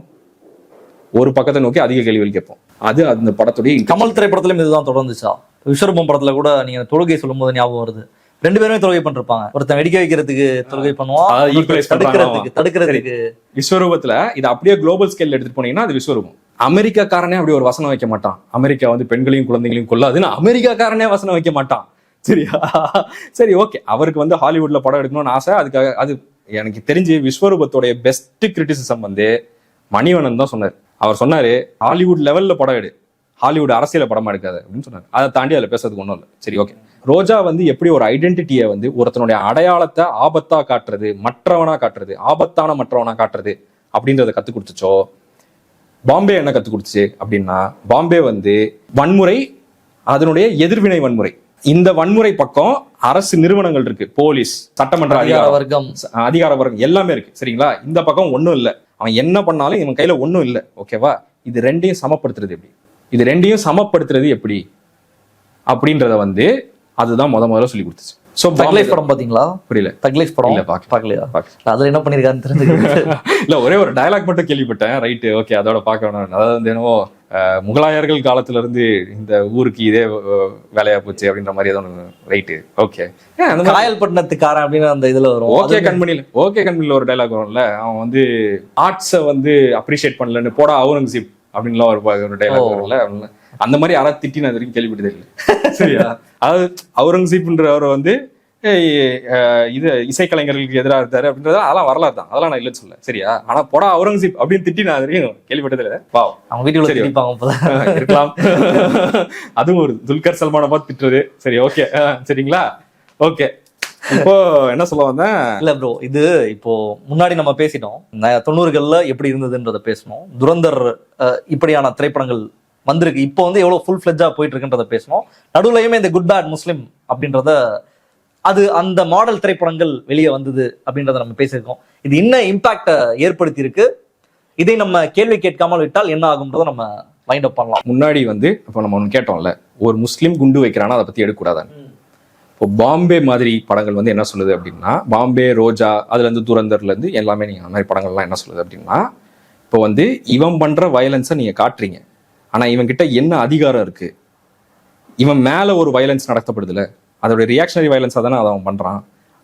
அந்த பக்கம் என்னென்ன அதிகாரங்கள் இருக்கு அப்படின்றத எவ்வளவு மறைக்கணும், எவ்வளவு சமன்படுத்தணும்ன்றதை காட்டுது.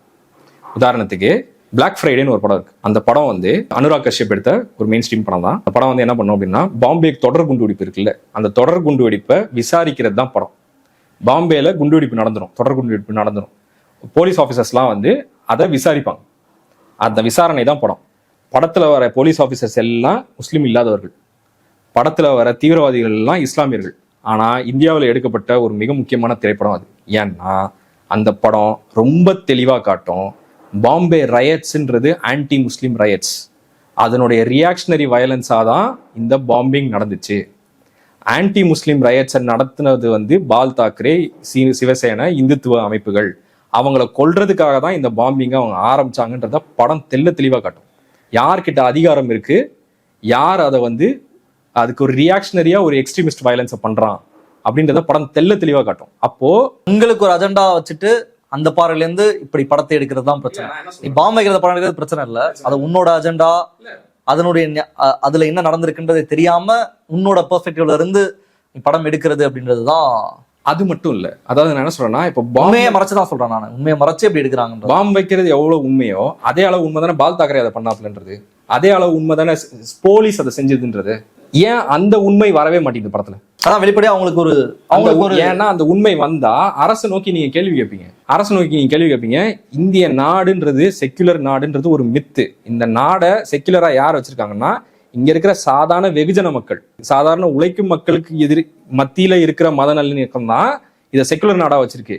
இந்த நாட்டினுடைய அரசு நிறுவனம் இருக்குல்ல, அது இது செக்குலரா வச்சில்ல, அது வந்து உயர் சாதி இந்துத்துவ மனநிலையிலிருந்து தான் எல்லாத்தையுமே அணுகுது. அது இந்த ஆட்சி அந்த ஆட்சின்லாம் வித்தியாசமே கிடையாது. இந்தியாவினுடைய அரசு நிறுவனம் அப்படிதான். இந்தியாவுடைய அரசு நிறுவனம் சாதிய தன்மையோட எப்படி இயங்குதுன்றதுக்கு எந்த ஆட்சின்றது ஏதாவது வித்தியாசம் இருக்கா? இப்பெல்லாம் கிடையாது இல்ல. அது வந்து சில ஆட்சி வந்து அதை ஆழப்படுத்தும், சில ஆட்சி அதை ஆழப்படுத்தாம மெயின்டைன் பண்ணும், அவ்வளவுதான் வித்தியாசமே தவிர அதுல வந்து வேற வித்தியாசம் உங்களுக்கு இல்லை. அப்போ என்னன்னா, இப்போ 2014 அப்புறமா அது ரொம்ப ஓப்பனா இருக்கு. உங்களுக்கு வந்து பாபரி மஸ்ஜித் மாதிரி ஒரு தீர்ப்பு வருது, அது ரொம்ப வெளிப்படையா இருக்கு. ஆனா இதனுடைய வாங்கிடலாம். இதனுடைய வேர்கள் அப்படின்றது வந்து பல காலமா கொஞ்சம் கொஞ்சமா வந்துட்டு இருக்கு. ஒன்னும் இல்ல, 2014 முன்னாடி தான் 2008 2009 தான் சச்சார் கமிட்டி ரிப்போர்ட் வருது. மன்மோகன் சிங் அரசாங்கம் தலைமையில நடத்தின சச்சார் கமிட்டி ரிப்போர்ட் வருது. சச்சார் கமிட்டி எதுக்கு நடத்துறாங்க அப்படின்னா, 2002 கலவரத்துக்கு அப்புறமா இந்தியாவில் இஸ்லாமியர்களுடைய நிலை என்ன, 2002 குஜராத் முஸ்லிம்கள் இன அழிப்புக்கு அப்புறமா இந்தியாவில் இஸ்லாமியர்களுடைய நிலை என்ன அப்படின்ற கேள்வி வருது. அப்போ அவங்க கல்வி, வேலை வாய்ப்பு, அரசியல் பிரதிநிதித்துவம் இதுலலாம் எங்க இருக்கிறாங்க அப்படின்னு ஸ்டடி பண்ணணும் அப்படின்றதுக்கு ஒரு கமிட்டியை நிறுவுறாங்க. இது வந்து முதல் கமிட்டியில, இது 2வது கமிட்டி. முதல் கமிட்டி வந்து குருசிங் பேனல் இந்திரா காந்தி காலத்துல பண்ணது. குருசிங் பேனல்லையும் சரி, 1980களில் நடத்தின குருசிங் பேனலும் சரி, 2008 2009 நடத்தின சச்சர் கமிட்டி ரிப்போர்ட்டும் சரி, ரெண்டும் ஒரே ரிப்போர்ட்டை தான் கொடுத்துச்சு. என்ன கொடுத்துச்சு அப்படின்னா, பல இடங்கள்ல, இந்தியாவின் பல பகுதிகளில் தலித் மக்களை விட கல்வி, வேலைவாய்ப்பு, அரசியல் பிரதிநிதித்துவத்துல பின்தங்கி இருக்கிற மக்கள் இஸ்லாமியர்கள். இதுக்கு அர்த்தம் என்னன்னா, ஏதோ அப்படி பின்தங்கி இருக்கிறது தலித் மக்களுக்கு உரித்தானது அப்படின்னு அர்த்தம் கிடையாது. ஏன்னா இந்திய சாதிய அமைப்பு முறை அவங்கள அவ்வளவு அழுத்துது அப்படின்றது நமக்கு எல்லாருக்கும் தெரியும். ஆனா அவங்கள விட ஒருத்தங்களை அழுத்துது, இல்ல அவங்கள விட மோசமான நிலையில ஒருத்தங்களை வச்சிருக்கு அப்படின்னா அது இஸ்லாமியர்கள். அப்போ 2014க்கு முன்னான இந்தியாவே இஸ்லாமியர்கள் இந்த மாதிரி இந்தியா தான். அந்த இந்தியா வந்து 2014க்கு அப்புறமா ஓப்பனா அவங்கள கொல்லுது, அதை ரசிக்குது, அது கைத்தட்டுது. அனிமல் மாதிரி படங்கள் எடுத்து அது கைத்தட்டுது. அதுக்கு முன்னாடி அனிமல் மாதிரி படங்கள் வராது. ஆனா ரோஜா பாம்பே மாதிரி படங்கள் வந்து அவங்கள மௌனமாக்கும், அவங்கள குற்றவாளியாக்கும். அவங்கள மௌனமாக்குறதும் குற்றவாளியாக்குறதும் பல வருஷமா நடந்துகிட்டு இருக்கு. அதை ரசிக்கிறது, கைத்தட்டுறது, கொண்டாடுறது அப்படின்றது 2014க்கு அப்புறமா இருக்கு. இப்போ என்னோட கேள்வி என்னன்னா, நாம எந்த சினிமாவுக்கு போக விரும்புறோம்? நாம திரும்பவும் கொண்டாடுறத, அவங்கள இஸ்லாமியர்கள் மீது நடத்தப்படுற ஒடுக்குமுறையை கொண்டாடுற சினிமாவை மட்டும் நிறுத்திக்கிட்டு அவங்கள குற்றப்படுத்துற சினிமாவுக்கு போனா அது ப்ராக்ரஸா? கிடையாது, அது ப்ராக்ரஸ் கிடையாது. அப்போ இது ரெண்டுத்துக்கும் அடிப்படையா ஒரு பிரச்சனை இருக்கு. 90களுக்கு முன்னாடியான சினிமாக்கும் 90களுக்கு பிறகு வந்த 2 காலகட்ட சினிமா, இன்ஸ்டிடியூஷனலி கம்யூனலிஸ்ட் சினிமாக்கும் ஃபேஷிஸ்ட் ஹிந்துத்துவ ஃபேஷிஸ்ட் சினிமாக்கும் ஒரு பிரச்சனை இருக்கு. ரெண்டுமே என்ன பண்ணுச்சு அப்படின்னா, முஸ்லிமை மற்றவர்களா, அதரா தான் காட்டுச்சு. 90களுக்கு முன்னாடி அது கண்ணியமான அதரா காமிச்சு, கண்ணியமான மற்றவர் அப்படின்னு காமிச்சது. 90களுக்கு பிறகு அது ஆபத்தான மற்றவர் அப்படின்னு காட்டுது.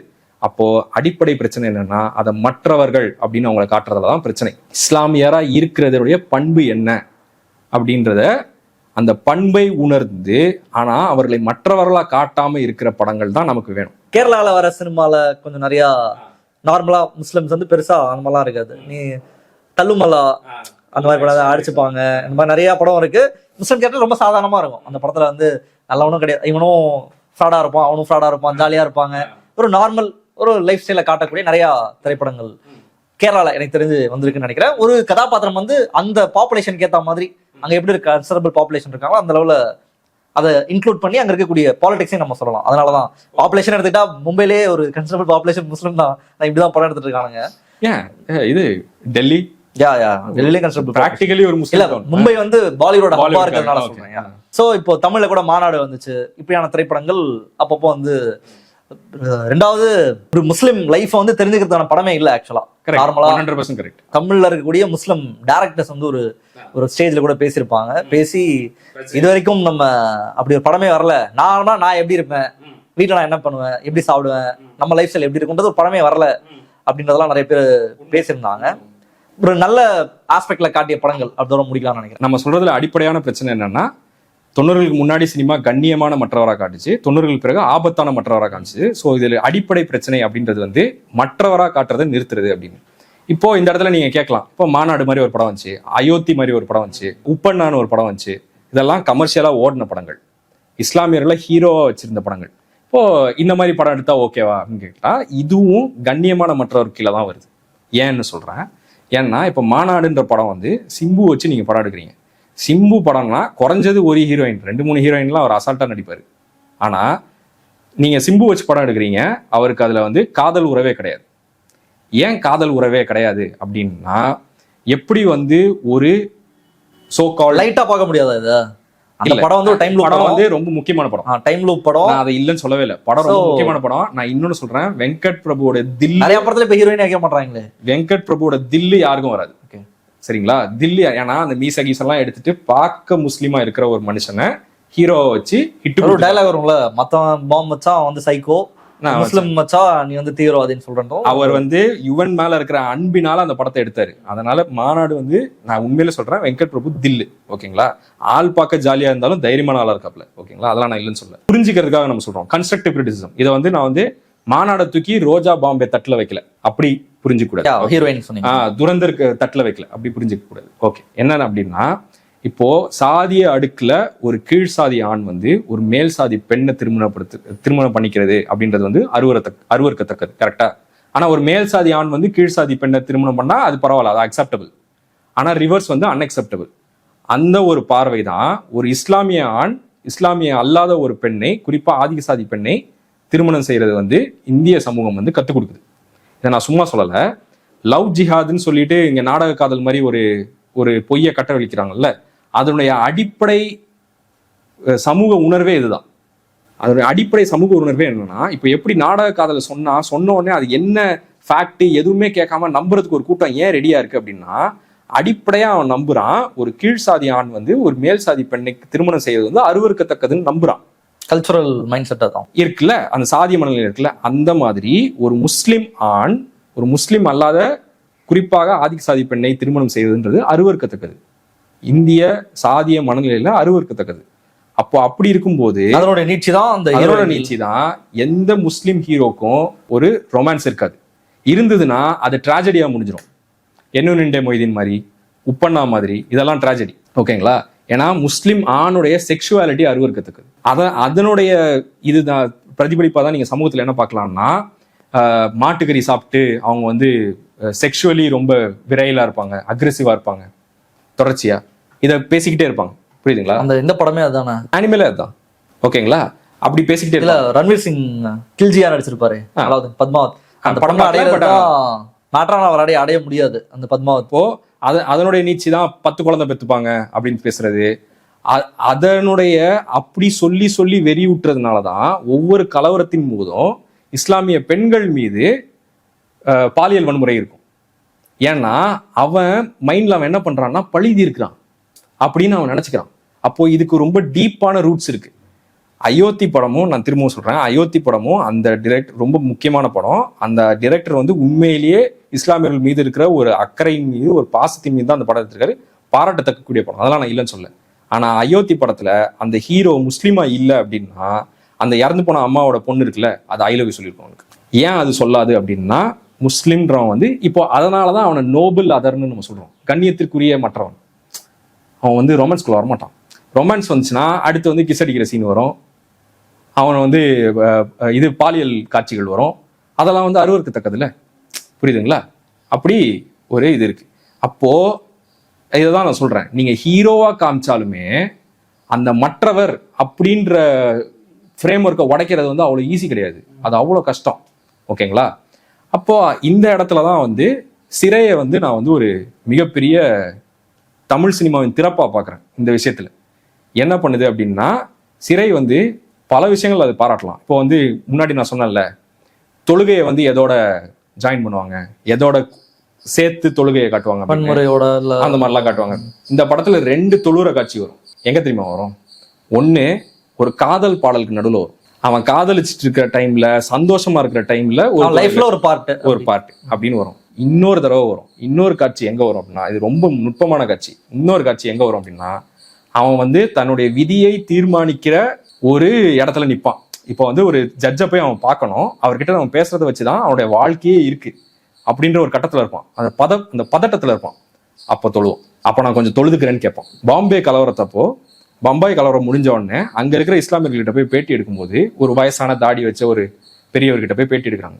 பேட்டி எடுக்கும்போது அவர் வந்து கேட்கிறாரு, எப்படி உங்களுடைய வாழ்க்கை மாறி இருக்கு, என்ன இருக்கு, இந்த மொஹல்லாவுடைய வாழ்க்கை எப்படி மாறி இருக்கு, மொஹல்லானா பகுதி, இந்த பகுதியோட வாழ்க்கை எப்படி மாறி இருக்கு அப்படின்னு கேட்கும்போது அவர் சொல்லுவாரு, முன்னாடிலாம் வந்து ஃபஜர்னு சொல்லுவாங்க. ஃபஜர்னா காலையில ஃபர்ஸ்ட் தொழுகை, சரிங்களா? ஃபஜர் தொழுகைக்கு வந்து 4 பேர் 5 பேர் தான் வருவாங்க. ஒரு சஃப் கூட நிறையாது. சஃப்னா வரிசை, ஒரு வரிசை கூட நிறையாது. காலையில அதிகாலை தொழுகைக்கு ஒரு வரிசை கூட நிறையாது. அவ்வளவு பேர் தான் தொழுதுட்டு இருந்தோம். கலவரம் முடிஞ்ச உடனே பள்ளிவாசலே ஃபுல் ஆயிடுச்சு காலை தொழுகைக்கு அப்படின்னு சொல்லுவார். இதை வந்து ஜென்ரலா பேட்டி எடுக்கிறவங்களோ இல்ல வெளியிருந்து பாக்குறவங்களோ எப்படி புரிஞ்சுக்கிறாங்களா, ஓ அப்போ இவங்க கம்யூனலைஸ் ஆயிட்டாங்க, இவங்க மதவாதத்துக்குள்ள போய் சிக்கிக்கிட்டாங்க. அப்படி கிடையாது. பம்பாயில இருக்க இஸ்லாமியர்கள் அவங்களுடைய அண்டை வீட்டார்கள் அவர்களை கைவிட்ட பிறகு, ஏன்னா அவங்க தானே அந்த வயலன்ஸை வந்து ஒண்ணு பார்ட்டிசிபேட் பண்றாங்க இல்ல வேடிக்கை பாக்குறாங்க, அவருடைய அண்டை வீட்டார்கள் கைவிட்ட பிறகு நடக்கும்ல, அவங்களுடைய பாதுகாக்க வேண்டிய போலீஸ் கைவிட்ட பிறகு, அரசு கைவிட்ட பிறகு, அரசியல் கட்சிகள் கைவிட்ட பிறகு, அதுல செக்குலர் நான் செக்குலர்லாம் வித்தியாசம் இல்லை, அரசியல் கட்சிகள் கைவிட்ட பிறகு அவங்க யார்கிட்ட வந்து தஞ்சம் அடைகிறாங்கன்னா தன்னுடைய மத நம்பிக்கையிலையும் தொழுகையிலையும் இறைவனிடமும் தஞ்சம் அடைகிறாங்க. அது வந்து ஒரு சமூக உணர்வு. அப்போ இவ்வளோ ஐசோலேட்டடா தனித்து விடப்பட்ட கொடுக்கப்பட்ட ஒரு இஸ்லாமியனுக்கு வந்து தொழுகைன்றது வந்து அவனுக்கு வந்து ஒரு ஒரு தனக்கு ஒரு தைரியம் கொடுத்துக்கிற ஒரு விஷயம். அதை பியூட்டிஃபுல்லா கேப்சர் பண்ணியிருப்பாரு.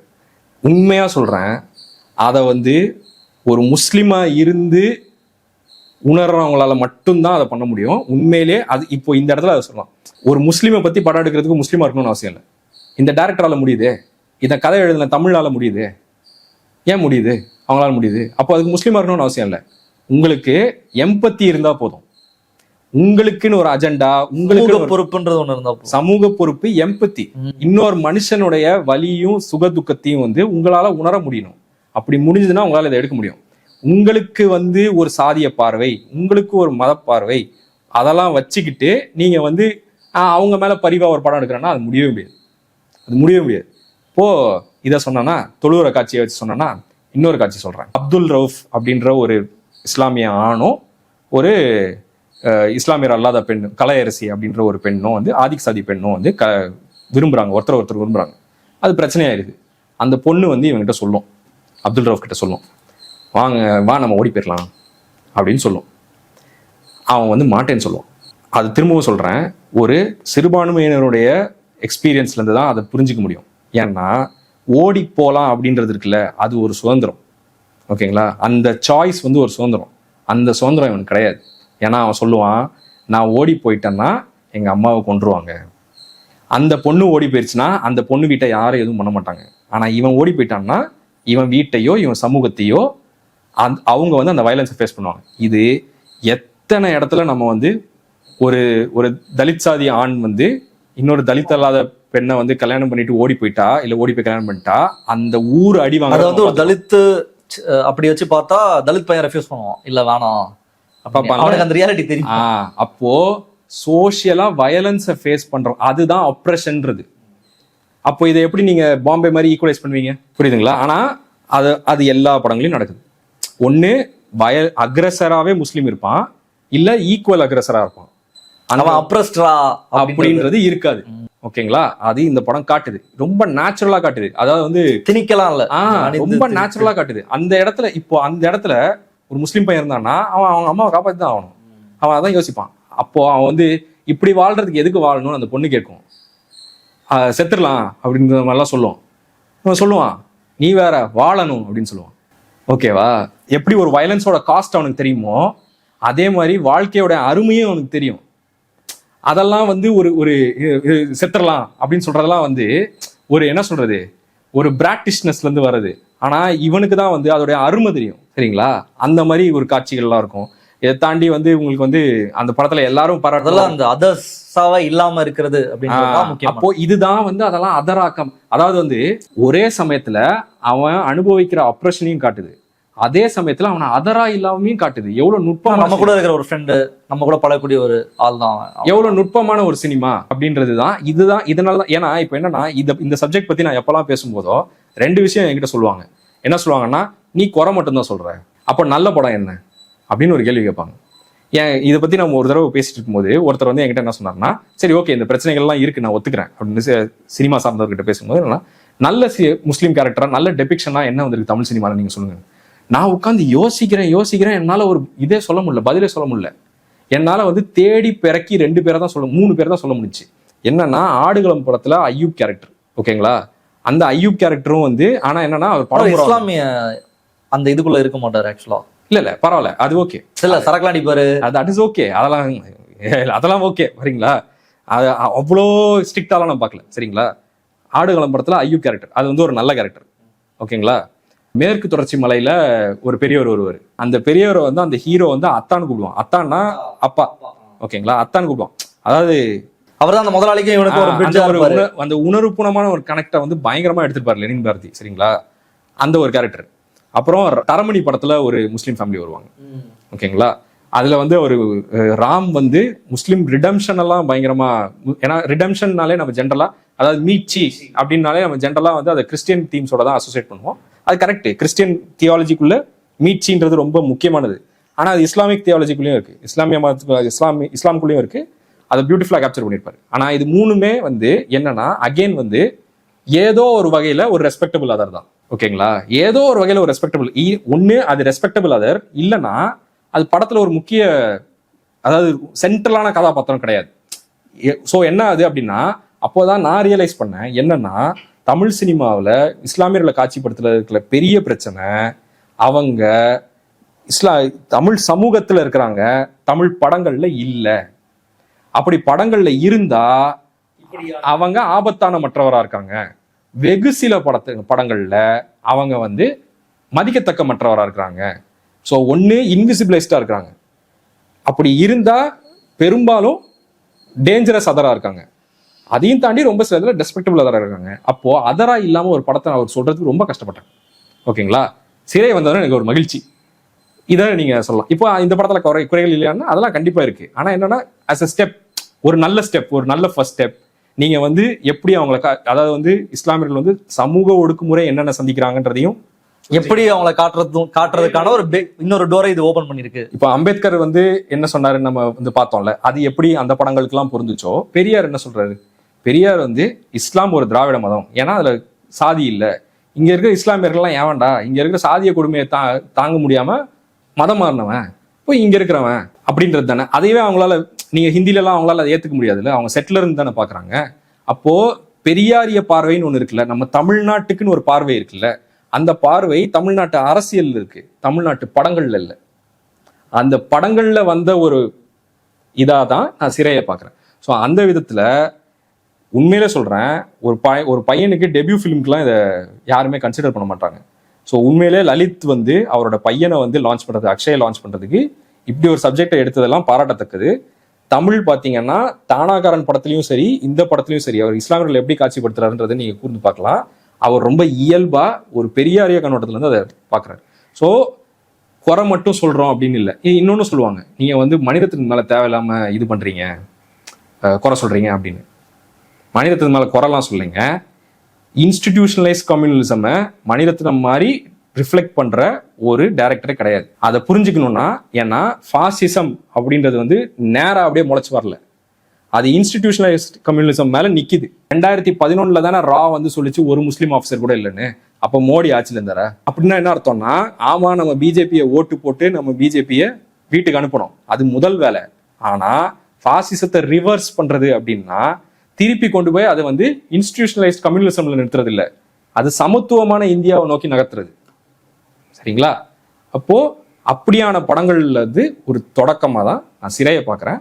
இப்போ எப்படிலாம் எடுக்கக்கூடாதுன்றதுக்கு இவ்வளோ நேரம் எக்ஸாம்பிள் சொன்னோம், எடுக்கிறதுக்கு ஒரு நல்ல தொடக்கமா நீங்க சிறையை பாருங்க. ரைட், நிறைய பேசியிருக்கோம். குறிப்பா ஒரு பெரிய ஒரு லார்ஜ் ஸ்பெக்ட்ரம்னா நம்ம ஒரு சின்ன புள்ளியை டச் பண்ணியிருக்கோம். நம்ம அடுத்தது கூட நிறைய பேசலாம். இந்த விவாதத்துல இந்த டாபிக் நம்ம டிஸ்கஸ் பண்ணும்போது நிறைய முக்கியமான விஷயங்கள் வெளியே வந்தது. ரொம்ப குறிப்பா நீங்க சொன்ன மாதிரி எப்படி அது உள்ள வந்துச்சு, இங்க இருக்கக்கூடிய அரசியல் அதை பிரதிபலித்து என்ன மாதிரியான சினிமாக்கள் வந்தது, அதனுடைய தாக்கம், அதை வந்து ஒரு இஸ்லாமியராக அதை பார்க்கும்போது அவர்களுக்கு ஏற்படக்கூடிய அந்த மனச்சிக்கல்ல இருந்து அரசியலா நம்ம எப்படி அதை அணுகணும் அப்படின்ற வரைக்கும் நிறைய நம்ம பேசியிருக்கோம். As I said earlier, நம்ம டச் பண்ணியிருக்கோம் ஒரு சின்ன புள்ளியை. ஆடியன்ஸ் பார்த்துட்டு என்ன சொல்றாங்கன்னு பார்ப்போம். இன்றைய தினம் இந்த நிகழ்ச்சியில் கலந்து உங்களுடைய கருத்து ரொம்ப ரொம்ப நன்றி. உங்களுடைய பார்வை என்ன அப்படின்றது நிச்சயமா கமெண்ட்ல போடுங்க. மாற்று கருத்து இருந்தாலும் பதிவு பண்ணுங்க. இல்ல நாங்க பேசாத விவாதிக்க விட்ட ஏதாவது பகுதிகள் இருந்தால் அதையும் நிச்சயமாக கமெண்ட்ல போடுங்க, பரிசீலிப்போம். அடுத்து வேற ஏதாவது டாபிக்ல டிபேட் பண்ணலாம் அப்படின்னா அந்த டாபிக்கையும் சஜஸ்ட் பண்ணுங்க. மற்றொரு நிகழ்ச்சியில் சந்திப்போம். நன்றி, வணக்கம்.